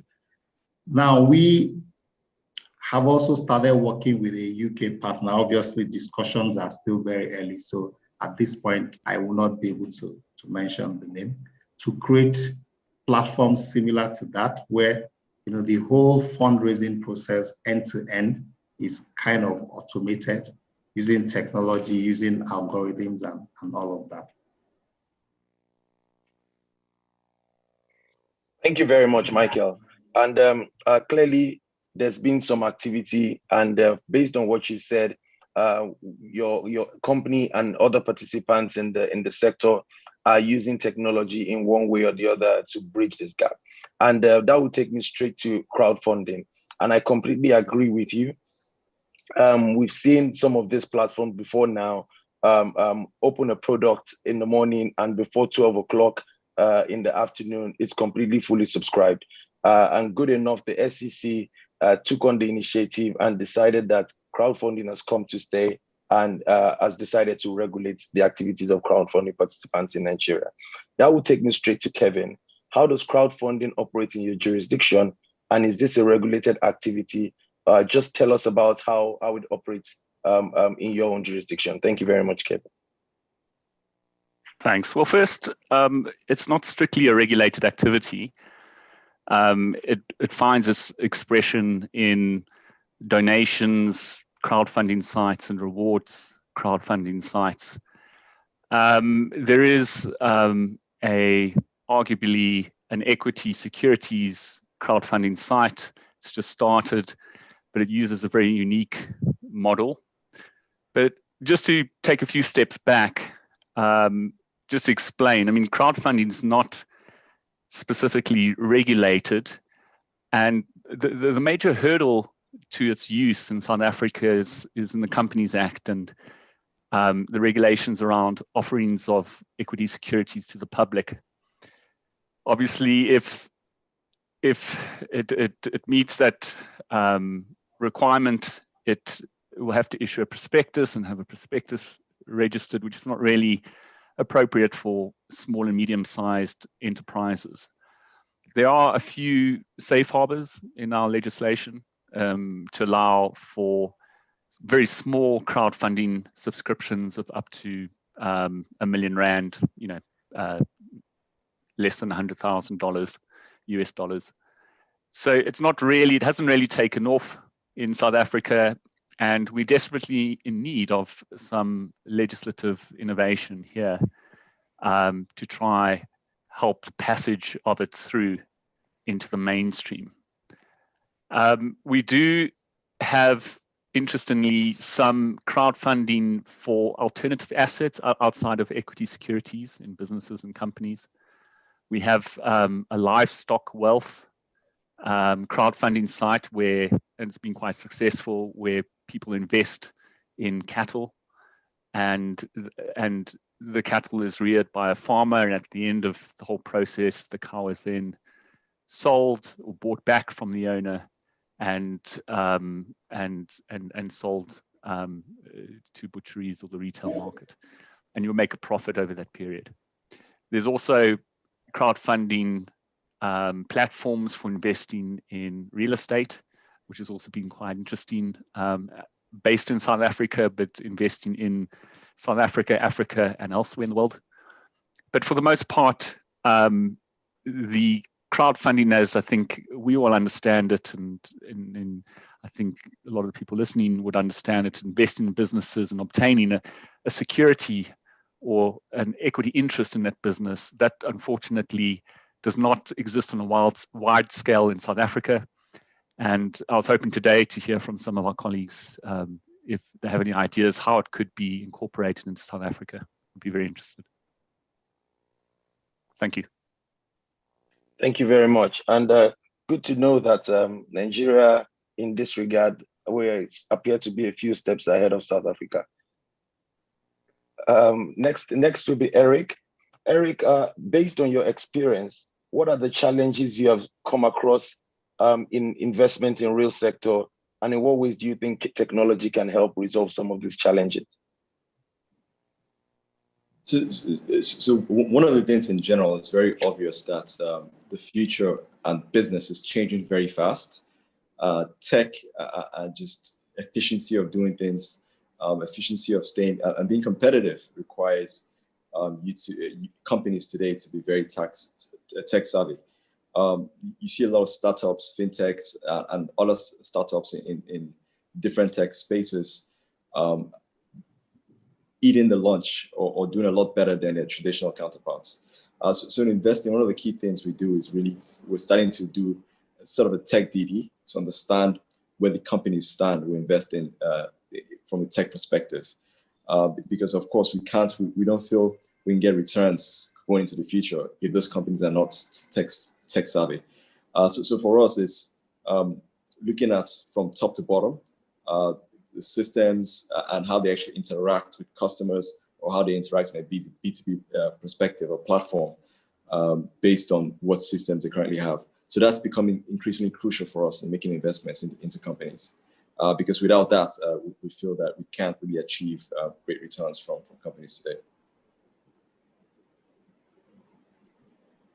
Thank you very much, Eric. And I think I'll ask you another question right away. Do you consider that there are any relevancies of technology in your own funding activity as a VC? What do you think? Are you using technology, and is there a relevance of technology in your funding activity? And you can share some experiences in this regard. Thank you. So I'll answer that question in two different layers. From our side, of course, even as a traditional investment firm, we've gone now in terms of even assessing how we invest, what we invest in. We've created certain algorithms to understand how to invest or what to invest in. I even have a system where we're currently building that scouts on LinkedIn to understand certain, I can't of course disclose all of that here, that understands certain key attributes to companies or businesses and people on based on their LinkedIn profiles or activities on LinkedIn. So we're increasingly using tech to understand how to view companies, how to value companies, and what kind of companies to go towards and invest in. So that's one aspect of it. On the other hand, in terms of companies we're investing, is really trying to bring them into the fold of technology and digitizing the businesses we currently invested in, the traditional business we're invested in. So from a private equity standpoint, we've invested in a number of traditional businesses. And the first thing we do now is really taking those businesses to as much digital as possible, not just IT or giving computers or everything else like that, but it's just even the processes in which today those businesses operate, which we're really making a strong efforts to make them more digital than anything else. All right, thank you very much, Eric. I'll move straight to Oguche. Oguche, your question basically centers around pension fund administrators and how pension fund administrators have been able to use technology-enabled investments such as crowdfunding. Or how would you, sorry, let's put it this way. How would you describe the appetite of pension fund administrators towards technology-enabled investments? An example being crowdfunding. Yeah, thanks, Adeleke. I think the first thing I'd like to say is, oftentimes people use a brush to paint the pension industry, and they don't realize that there are 22 pension fund administrators and 6 closed pension fund administrators. So in essence, you have 28 organizations who perhaps have different investment strategies, who perhaps have different views about the market, or perhaps have different ways they like to do things. So in that regard, the appetite might vary from firm to firm. Having said that, I'll also just say that the pension industry is very regulated, and what we do has to line up, number one, with the Act, and number two, with the investment regulation from PENCOM. So we can't invest directly in companies. The industry can't invest directly in companies except either through a bond, an IPO, and a listed exchange, or through a fund. So I believe some of our pension funds are invested in a fund of one of the firms on this panel. So it's really indirect investment to be able to pick the fund managers who are doing what Eric had just said, ensuring that the companies they invest in are technology-enabled, digitizing their traditional companies. And so I think it's from that angle that we like to look at the technology-enabled investments, i.e. investing indirectly through funds for now, and the discussions about investing through exchanges, but that's the way we like to see it at this point. Thank you. Thank you very much. Thank you very much, Oguche. I'll come back to you, Kevin. Based on your transactional experiences over the last few years in South Africa, what interesting fintech products have you seen in the market apart from crowdfunding? And you said crowdfunding isn't really regulated in South Africa. So what products have you seen in the market in South Africa that has enabled real sector funding? Well, just to clarify, we do have crowdfunding, but it doesn't allow an investor to take an equity stake in the business. You can donate, and I'm sure you probably have similar websites there in Nigeria. You can donate, or you can sign up and contribute money in return for rewards. But other than that, it's not regulated.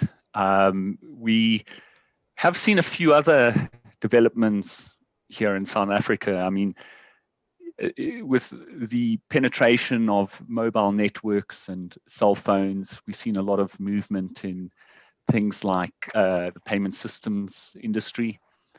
In particular, I think we closed a deal in mid to end last year for MasterCard, where they sold a QR quick response payment service. The technology had been developed in South Africa. It was bought from a local bank in South Africa and then bought by MasterCard, which used it for its MasterPass payment system, which is essentially an online wallet that uses QR payment services or technology.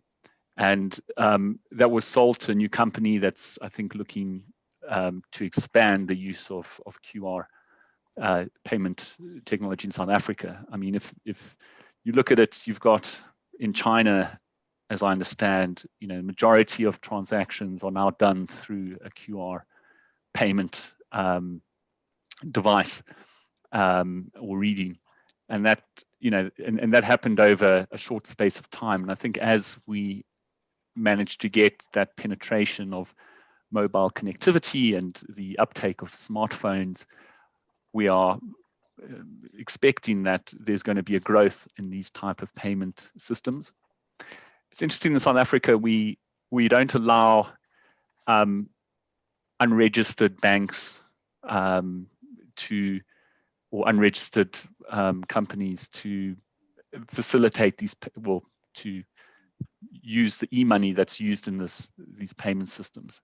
So any of these intermediaries would have to pair up with a local registered bank and essentially would provide the technology and the intermediary services between the bank and the end customer. So ultimately, you do need the historical sort of brick and mortar financial institutions and banks to provide the backstop for those transactions. We've also seen, I'll just raise it, I don't know if the other viewers have been following developments in the States with the likes of Robinhood, which is it's an app, it's a stockbroking app. We've seen a similar process in South Africa with a company called Easy Equities, and it's partnered up now with one of the major banks, and that essentially allows retail investors to participate now in IPOs and to invest in a whole range of local companies and ETFs. And that it's interesting. What they're doing is they don't have a platform fee, or they've reduced the platform fee to encourage retail investors to invest. And each investment that's made, or purchase or sale, is made at a very small commission. And so I think that's also encouraging market participation. We currently have 3 stock exchanges in South Africa, which, I mean, we have the Johannesburg Stock Exchange, which is the major stock exchange, and then 2 other new stock exchanges. And it's really opened up a whole plethora of investment options for the man in the street. So I'm hoping that would also encourage, the movement of capital, retail investing, and hopefully medium-sized businesses who are willing to list on one of the exchanges, maybe one of the exchanges with lesser sort of requirements around publicity and ongoing requirements. And that might help to plug the gap until such time as we regulate and sort out the crowdfunding question with legislation. Thank you.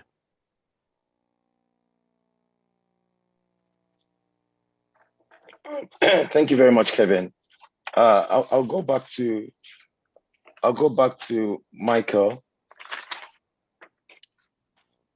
I'll go back to Michael, and my question now is: to what extent do you consider that regulatory oversight can serve to stifle the pace at which technology-focused products can be utilized? again, there's been that major question about regulators stifling the growth of tech experts and participants in Nigeria.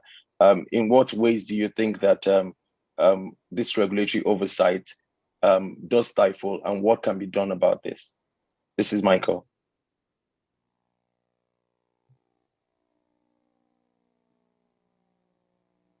Michael.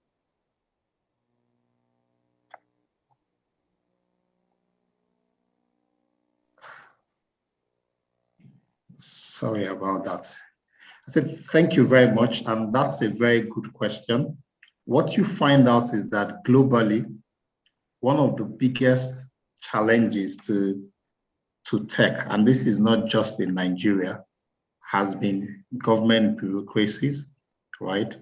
And I think most countries that have recorded tremendous growth did so when government agencies reduced bureaucracies and eliminated some of the draconian rules. I think, luckily, the SEC in Nigeria has set the ball rolling.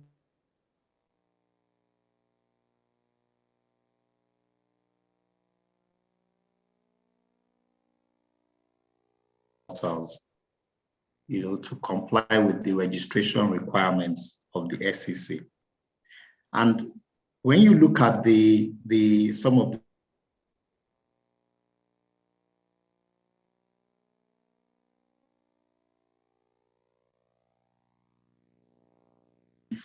if we leverage those rules properly, especially for the MSMEs, right?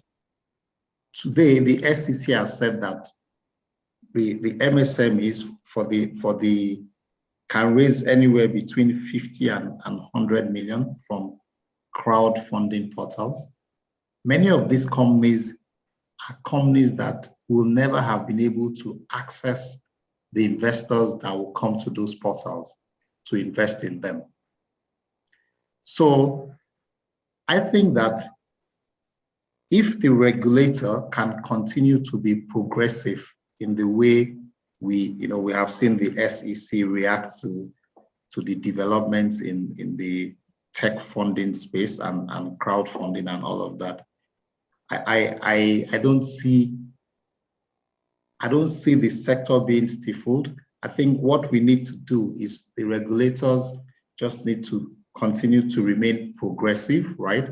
Because, as we all know, tech innovation, these innovations come at lightning speed, right? So the regulator must reduce the play of catch up and perhaps even get ahead of the operators. In the last panel, I think someone had mentioned about ICO, for example, and why is that not being deployed in Nigeria. As far back as perhaps 2017 or 2018, a Nigerian remittance company called SureRemit had issued initial coin offerings, and they raised about, I believe, $7 million in that. Again, capital that wasn't here before, but it came through, and it was foreign capital coming into the country. So this is one area that perhaps the regulators should also look at and see how we can provide regulations, obviously, to improve the opportunities around that, while making sure that investors are not exposing themselves to too much risk. Because what you find out again is that in a lot of these crowdfunding portals, one of the biggest challenges you have is that there are quite a lot of fraudulent ventures out there. But I believe that with the way the regulator is going about it, the regulations are out, the operators will have to scrutinize the investment opportunities being brought to their platform. That, in my opinion, should sieve out a lot of the potentially bad investments, especially when you apply the process and the requirements which the regulators, which the SEC has put out, which in my opinion, I think is quite robust. And, ultimately what we get is very high quality investments coming through for the investors on the platform, and a much improved success rate for some of the young companies that are coming to those platforms to raise funding. Thank you. Thank you very much, Michael. Thank you very much, Michael. And I join you to also appreciate the SEC in the work they've been doing in encouraging startups. And also, I guess we can all say that the SEC has not stifled innovation. The SEC has been supportive, and of course we can do more with a lot more support. But the SEC has been doing well. Still talking about regulation, and this is to Eric. Do you think that the present regulatory framework for tech-focused funding platforms provides sufficient protection for investors? So first, let me commend, I think, the regulators, SEC, etc., for the great job they've been doing in getting to the 21st or the 22nd century, I like to call it, and getting up to date with tech. I think they've done a wonderful job compared to other regulators across Africa. So first, nothing is perfect. I think that this is, I'll say, version 1 of it. And so far from what we have, of course, with the banks, we have the NDIC, who provides some regulation. And even with that, the regulations the NDIC provides, it's not for every amount of cash you have in the bank or every investment you make in that sense. So I think what they have for today, for the first stab, or for what we currently have in place as a structure and as I guess in Nigeria, as the environment broadens, I think it's okay. I personally think it's sufficient for now, but I think over time, as everybody gets to understand this platform a lot more, it evolves. And yes, there's a lot of currently just understanding the market. There's a lot of room for fraud. There's been a lot of issues, but I know some of the regulations they have, like being able to reverse investments within 48 hours, DD on those investments. Those are covering some of that. And I think as time goes on, those will be refined to get better. Thank you very much, Eric. Oguche, what do you consider to be the key risk factors that need to be addressed to encourage PFA participation in these new tech-enabled products? And what can be done to improve the appetite of PFAs in this regard? Yeah, I think the first thing is probably more engagement. There needs to be more engagement between potential issuers, advisors, capital market operators, and the pension funds. Because oftentimes what we see is either some products or some firms are coming to the market or looking to raise money without maybe prior engagement. And then when it gets to the pension funds, they are not willing to invest. So I guess the first thing, is engagement, more engagement rather than less, to co-create. We are in an era of co-creating products, co-creating structures, together with the market, together with the advisors, potential issuers, and even regulators. So forums like this also helps just to co-create. Again, is being able to get more companies to the point whereby they're able to list on the exchanges. And with that comes more transparency, comes a bit more governance. So the PFAs obviously want to see more governance in some of these companies. And we do understand that maybe some of them might not be able to. And with any investments you make, by the time it's public, as you always say, then the cream has left. Some people in private markets have probably taken the cream and just bringing it to public. And of course, pension funds would like to get a pie of that. But like I said earlier, we can't do that directly. So it's working with fund managers to be able to set up funds that invest in those companies, and pension funds can invest indirectly. So I guess there always has to be an intermediary within the pension funds and those companies as at now, except they get to the level whereby they're able to come directly. And there are some innovative structures that some people are beginning to use, which we're also engaging in terms of things like a bulk bond issue, i.e. one company comes to do an issue and then begins to invest in all of these companies. Fund of funds structures are also things that could also work. So I guess it is essentially ensuring that some of these tech-enabled companies are able to transition to the financial markets where the pension funds play. That gives a bit more confidence, liquidity, and then it helps us stay in line with the regulators. Thank you. Thank you very much. Just one follow-on question, Oguchi. Do you think that there should be more room for PFAs to play in markets like this? Should the laws be amended to give more opportunity for you to be able to make more investments? Of course, indirect investments in markets like this. Yes. So again, it's neither here nor there, and I'll go back. Forgive me, I might be a bit diplomatic. I'll go back to the fact that there are 28 pension fund administrators, and 28 of them can decide how they decide their strategy. But I'll just say that even world over, pension funds, if you look at the level of their VC investment, is really between 5 to 7% of their assets under management. And if we're able to get that in Nigeria, that'll be a great. So we don't want to invest as much in these sectors because yes, technology is risky, that there's a potential for high returns, there's also potential for loss. And because of the fiduciary responsibility that we bear in terms of ensuring that people like you will be able to retire well with their pensions, we don't want to go the whole hog there. But yes, 5% or so, but the regulations currently, in a sense, are flexible enough. I think they are flexible enough to allow the pension funds to invest in that area. I think the issue more is the deal pipeline and then the products that are coming through and the engagement. That's my sense, though. I don't know if other panelists agree or not. Eric, what do you think, please?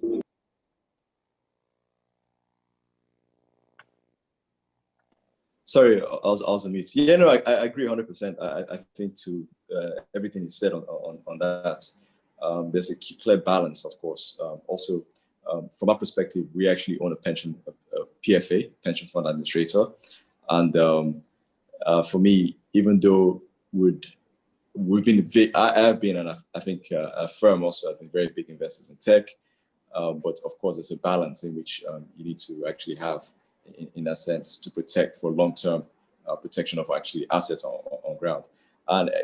But as you expand to various asset classes, you would see that mostly a lot of the investments going into this sector have been outside, investors from outside Nigeria and outside Africa, and very little from inside Africa. But as we understand the market slightly more, the market gets developed, some of these things will change. But it also has to be a bit of a limit in which a balance in that sense from a risk perspective, because I know we've seen great investments, high numbers being called, but at the end of the day, you're probably, for every one winner, you're probably going to see 20 losers at the end of the day. And as time goes on, you're going to probably see a lot more failures in the space. There's a lot more announcements of big failures in the space. And a few winners. So it's very good to be cautious. I know it's very exciting times now in general with tech, with crowdfunding, with everything. I mean, now it's even my driver is asking me how I can invest in tech. So it's so yeah, we just all have to be cautious at the end of the day still. All right, thank you very much, Eric. One question for Michael, and that's a follow-on from Eric's conversation. It's in relation to local investment. Generally, it would appear that we don't have enough local investment, not because the resources are not available, but maybe out of fear or the appetite is in there. Then there are a lot more foreign investment than local investment. How do you think we can bridge this gap? Or what do you think is responsible for this? Michael. Yeah.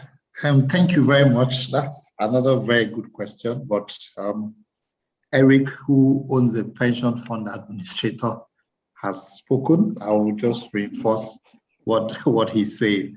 I think obviously the market is still evolving, right? We are actually on the other side, and we think that the institutional investors today, that market is largely controlled by the pension fund administrators. We think that they need to, push out a bit more, take a bit more risk. But at the same time, we tend to understand where they are coming from. it's still a very, very young industry in the country, still less than 20 years old, right? So I think at this point, protection is so much more important than even the returns and risks. But I believe that will evolve over time. Now, to your question, which is how then do we bridge that gap, right? You find out that there are still pockets of investable funds that obviously, if we're able to explain the opportunities and the risks associated with those opportunities better, that those investors will take those risks. If you look at the market today, many people are very, very averse to investing in equities, for example, and it's still down to what we're talking about, risk, right? But in my own experience with at least a lot of our clients, what we've realized that it's all about communicating these opportunities properly. And that a lot of our investment advisors in the firm understand that you must create the right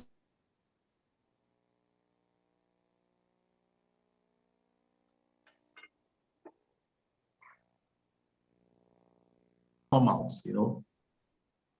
constantly every time we go through this process. And so one of the ways I believe that this bridge or the gap can be bridged is through a lot of investor education, through bringing opportunities that have been well put together, right? The risk has been properly addressed and managed, of course.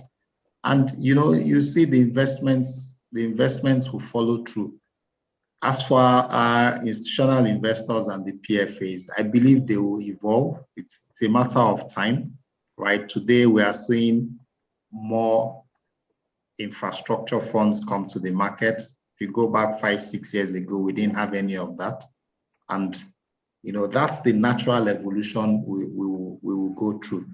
With time, the PFAs will want more return, so they will start allocating a bit more money to a bit more risky investments, and that will continue to help bridge the gap. We just need to kind of find ways to catalyze that movement or that process from where we are to where we need to be. Thank you. Thank you very much, Michael.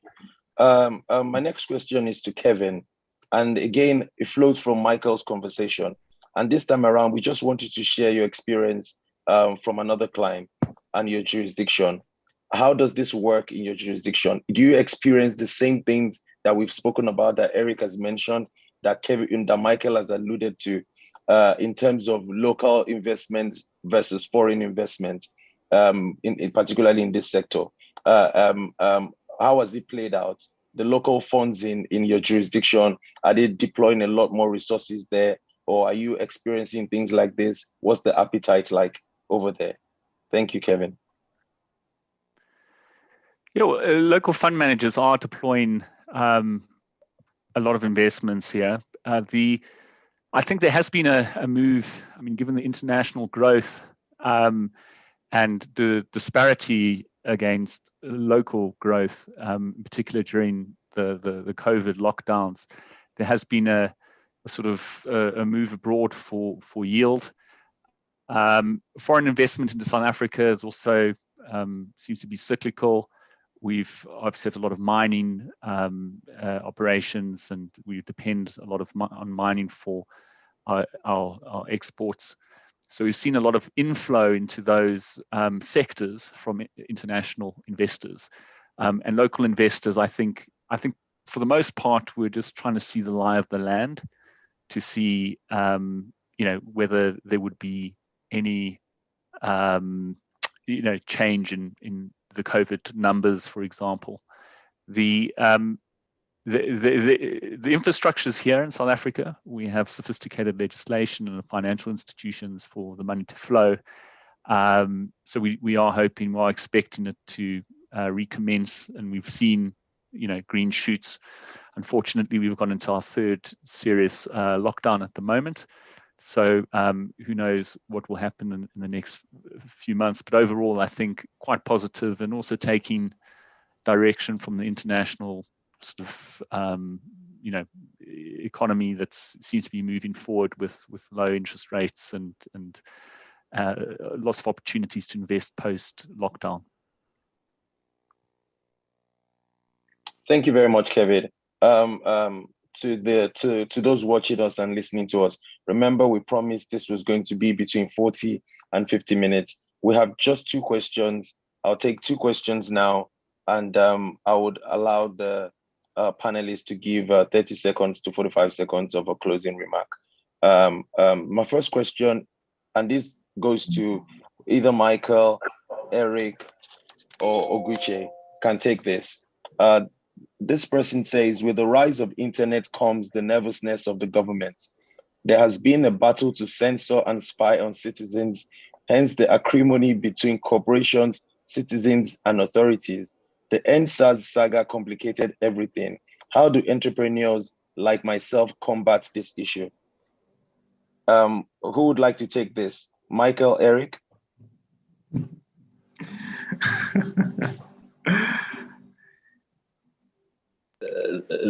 Michael, I nominate you to take it. I second that. That's fine. That's fine. So obviously, whether it's from the government or not, entrepreneurship itself, it's a very, very difficult journey.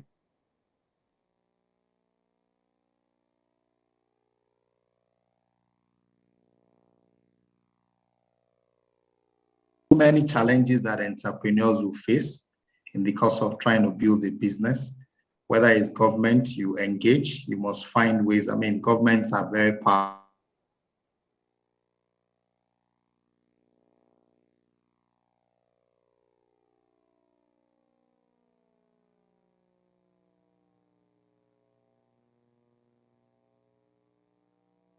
You just have to comply with the laws of the land. You have to be a very responsible entrepreneur if you want to build your business. And if government is getting in the way, then you engage.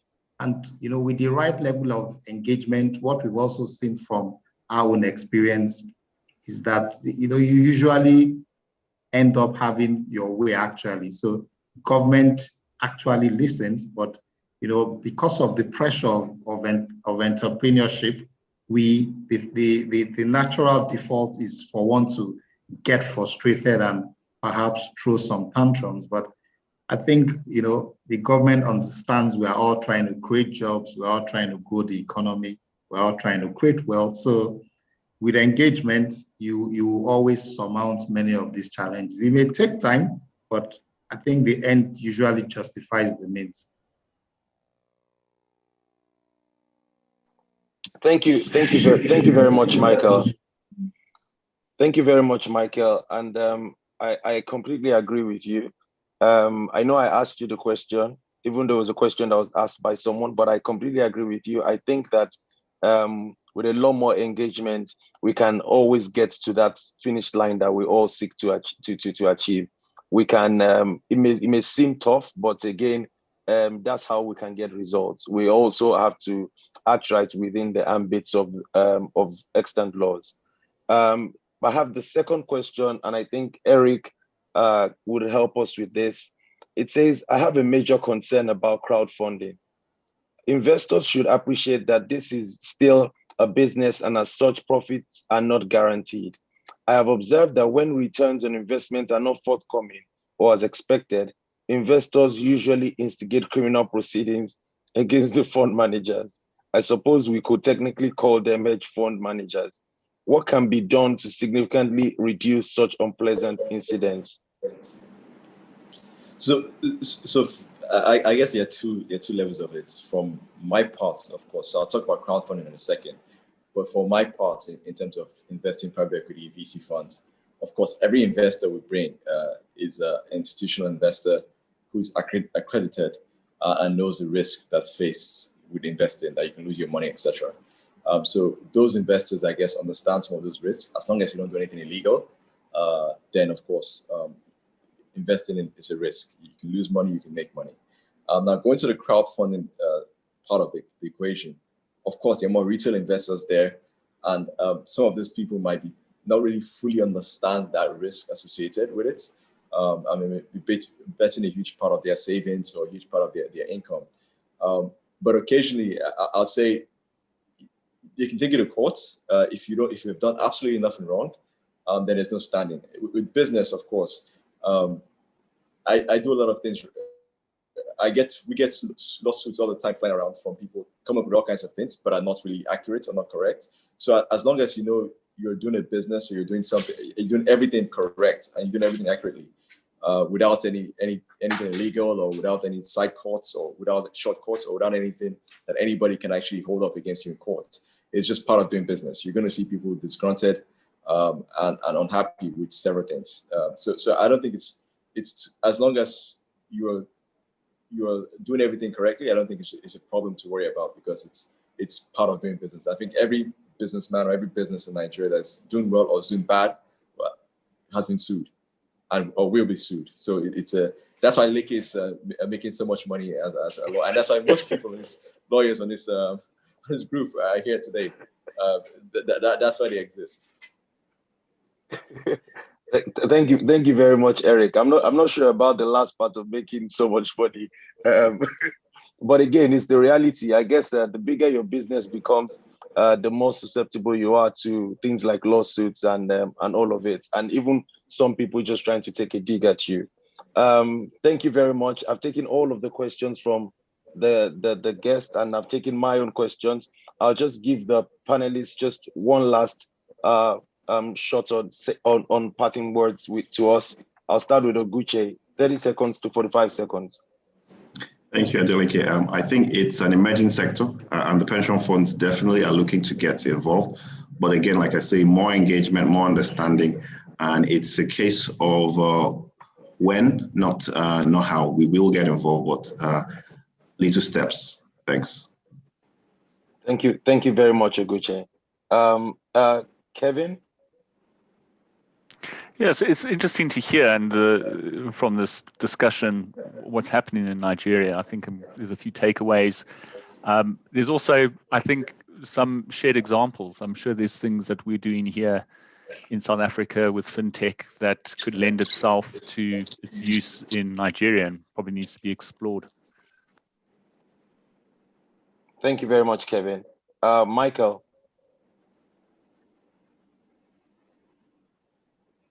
Michael?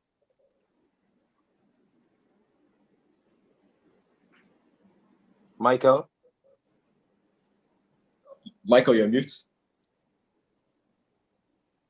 I think in closing, I would like to just focus more on the area we touched on about PFAs, because this is one area that directly impacts our business, given that we have two key operators in that space on the panel, Aguda Oguche and Eric.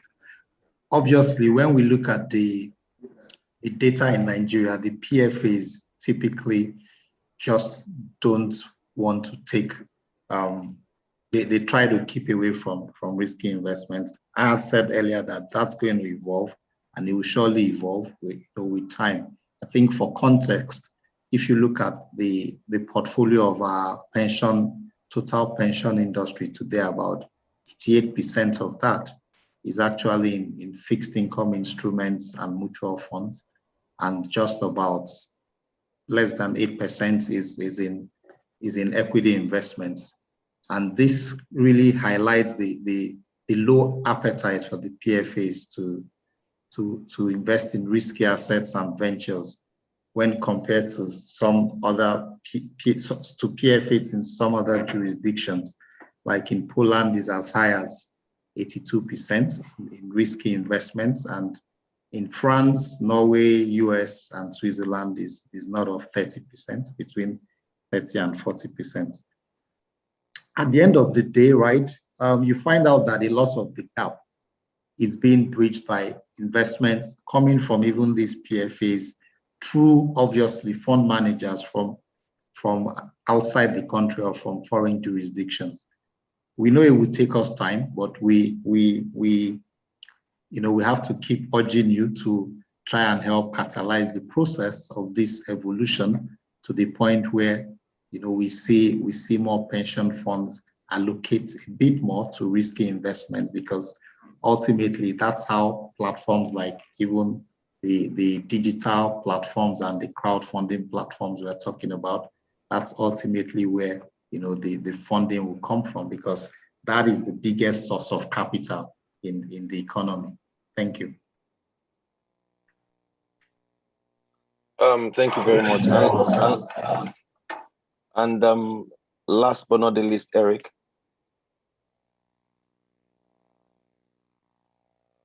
So I'd like to say, yes, we've been very, I've been cautious in terms of, I've spoken very cautiously about the risk of investing in tech, but I'm a very strong believer in the sector. I think businesses, as you know it today, are dead. Traditional businesses are on the way out. I think in the next 5 to 10 years, the biggest companies in Nigeria are not going to be the businesses you see today on the stock exchange or the businesses we know about. They're going to be tech businesses. The biggest banks in the country are not going to be the banks you know of today, but they're going to be fintech businesses that are starting now or have started a few years ago. So this sector is one to stay and one that would actually dominate the future. So it's very important to really be a part of that sector and know how to play in that sector, but also be very calculated in the business you invest in and making sure you're investing in the right type of businesses and the right type of tech businesses, because this is the future. Thank you very much, Eric. And I think the good part is, and part of what the CMSA is doing is to try to bring to fore these activities and try to engage with regulators and ensure that people like Eric, people like Oguche and Michael can find where to put their money and also grow this sector effectively. I think everyone would agree with me that this set of panelists have done absolute justice to this topic. And if you choose to follow on with them, I'm sure you can send them messages or send them emails or go through the CMSA for follow-on questions. Thank you very much, Kevin. Thank you, Eric. Thank you, Oguche. Thank you, Michael. And thanks very much to CMSA for this opportunity. Thank you very much. Thanks all. Thank you very much, Mr. Alex Adedipe, and all the panelists for that very engaging session. I'd like to welcome the chairman of this year's CMSA Annual Business Luncheon, Mr. Ayodeji Oyetunde, to give the closing remarks and vote of thanks.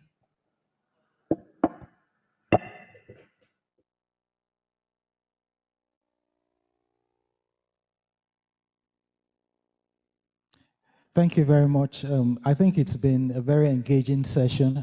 Thank you, Leke, for for the way you rounded off. It's been part of an ongoing discussion, and I think that the fact that we had regulators participated at the event and also market practitioners, we were able to throw some light on quite a few issues. And I think all of us collectively, we need to continue to engage as a nation. We need to engage our regulators. One of the questions that came up was a follow-up to the restrictions on internet as a follow-up to NSAS, and you could sort of see the reaction to it. So I think it's for all of us collectively to engage our regulators, and as we continue to engage our regulators, we would ultimately get to where we'd like to get to. And we also thank our regulators because we've seen them also be extremely proactive. We've seen with the recent licensing of Shaka, for instance, that has happened. So we know that they're definitely listening to what we're saying. With respect to that. I'd like to thank each of our speakers, Mr. Dayo Bison, Mr. Aigboje Aige Mokwede. I would also like to thank each of our moderators and panelists for their time. We thank them very, very much.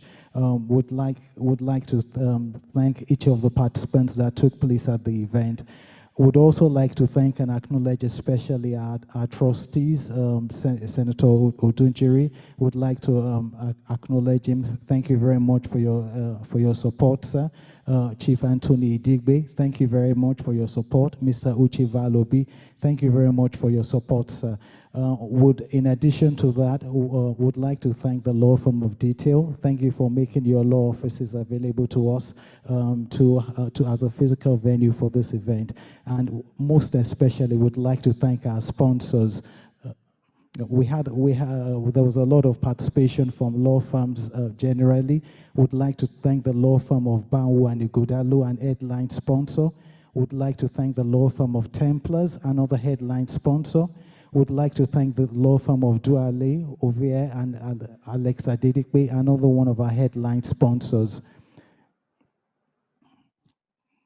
In addition to that, we had quite a few platinum sponsors. The law firm of The New Practice, thank you as always for your support at this event. The law firm of Alukwane Body, as always, we thank you for your support at this event as well. Detail, we thank you once again, not only for making your office available, but also for sponsoring the event. The law firm of G. Elias and Co., we reached out to you and immediately we reached out to you. You supported us. The law firm of Simmons Cooper Partners, thank you for your support. The law firm of Udo Udoma and Bello Osage, we thank you for your support as well. Another one of our platinum sponsors. In addition to that, we'd like to thank the law firm of Abdullah Ibrahim and Company. Thank you, sirs, for your support. The law firm of Advocate, you came through for us. We thank you for your support. Alliance Law Firm, very, very early, one of our very first sponsors. Thank you very much for your support. George Itome and Partners, we thank you for your support as well, sirs. Great Chapel Legal, we thank you for reaching out to us and for your support as well. CLP Legal, we thank you for your support as well.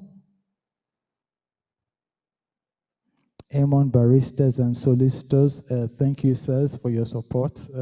My honorable chairman, the law firm of Odunjiri and Adefolu, thank you for your support and your continuous involvement. The law firm of Pentagon Partners, legal practitioners, excellent law firm, excellent colleagues, thank you for your support.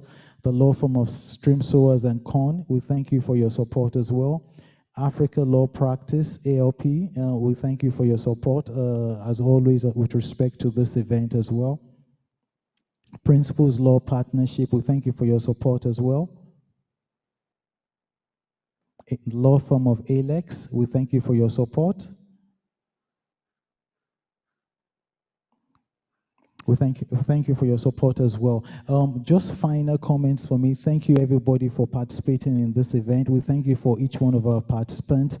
The event was also hosted on YouTube, so if you want to refresh your memory, the link is available. Just search for it and you can look at it on YouTube. And over the next couple of weeks, we'll also try and just take short clips of the session and also post it on the CMSA platforms. And stay safe, everyone, and collectively would move the discussion forward and collectively engage our regulators. Thank you very much.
virtual event streaming company. For bookings, call +234 909 807 9830. Email hello@virtualevents.ng. Visit our website at www.virtualevents.ng.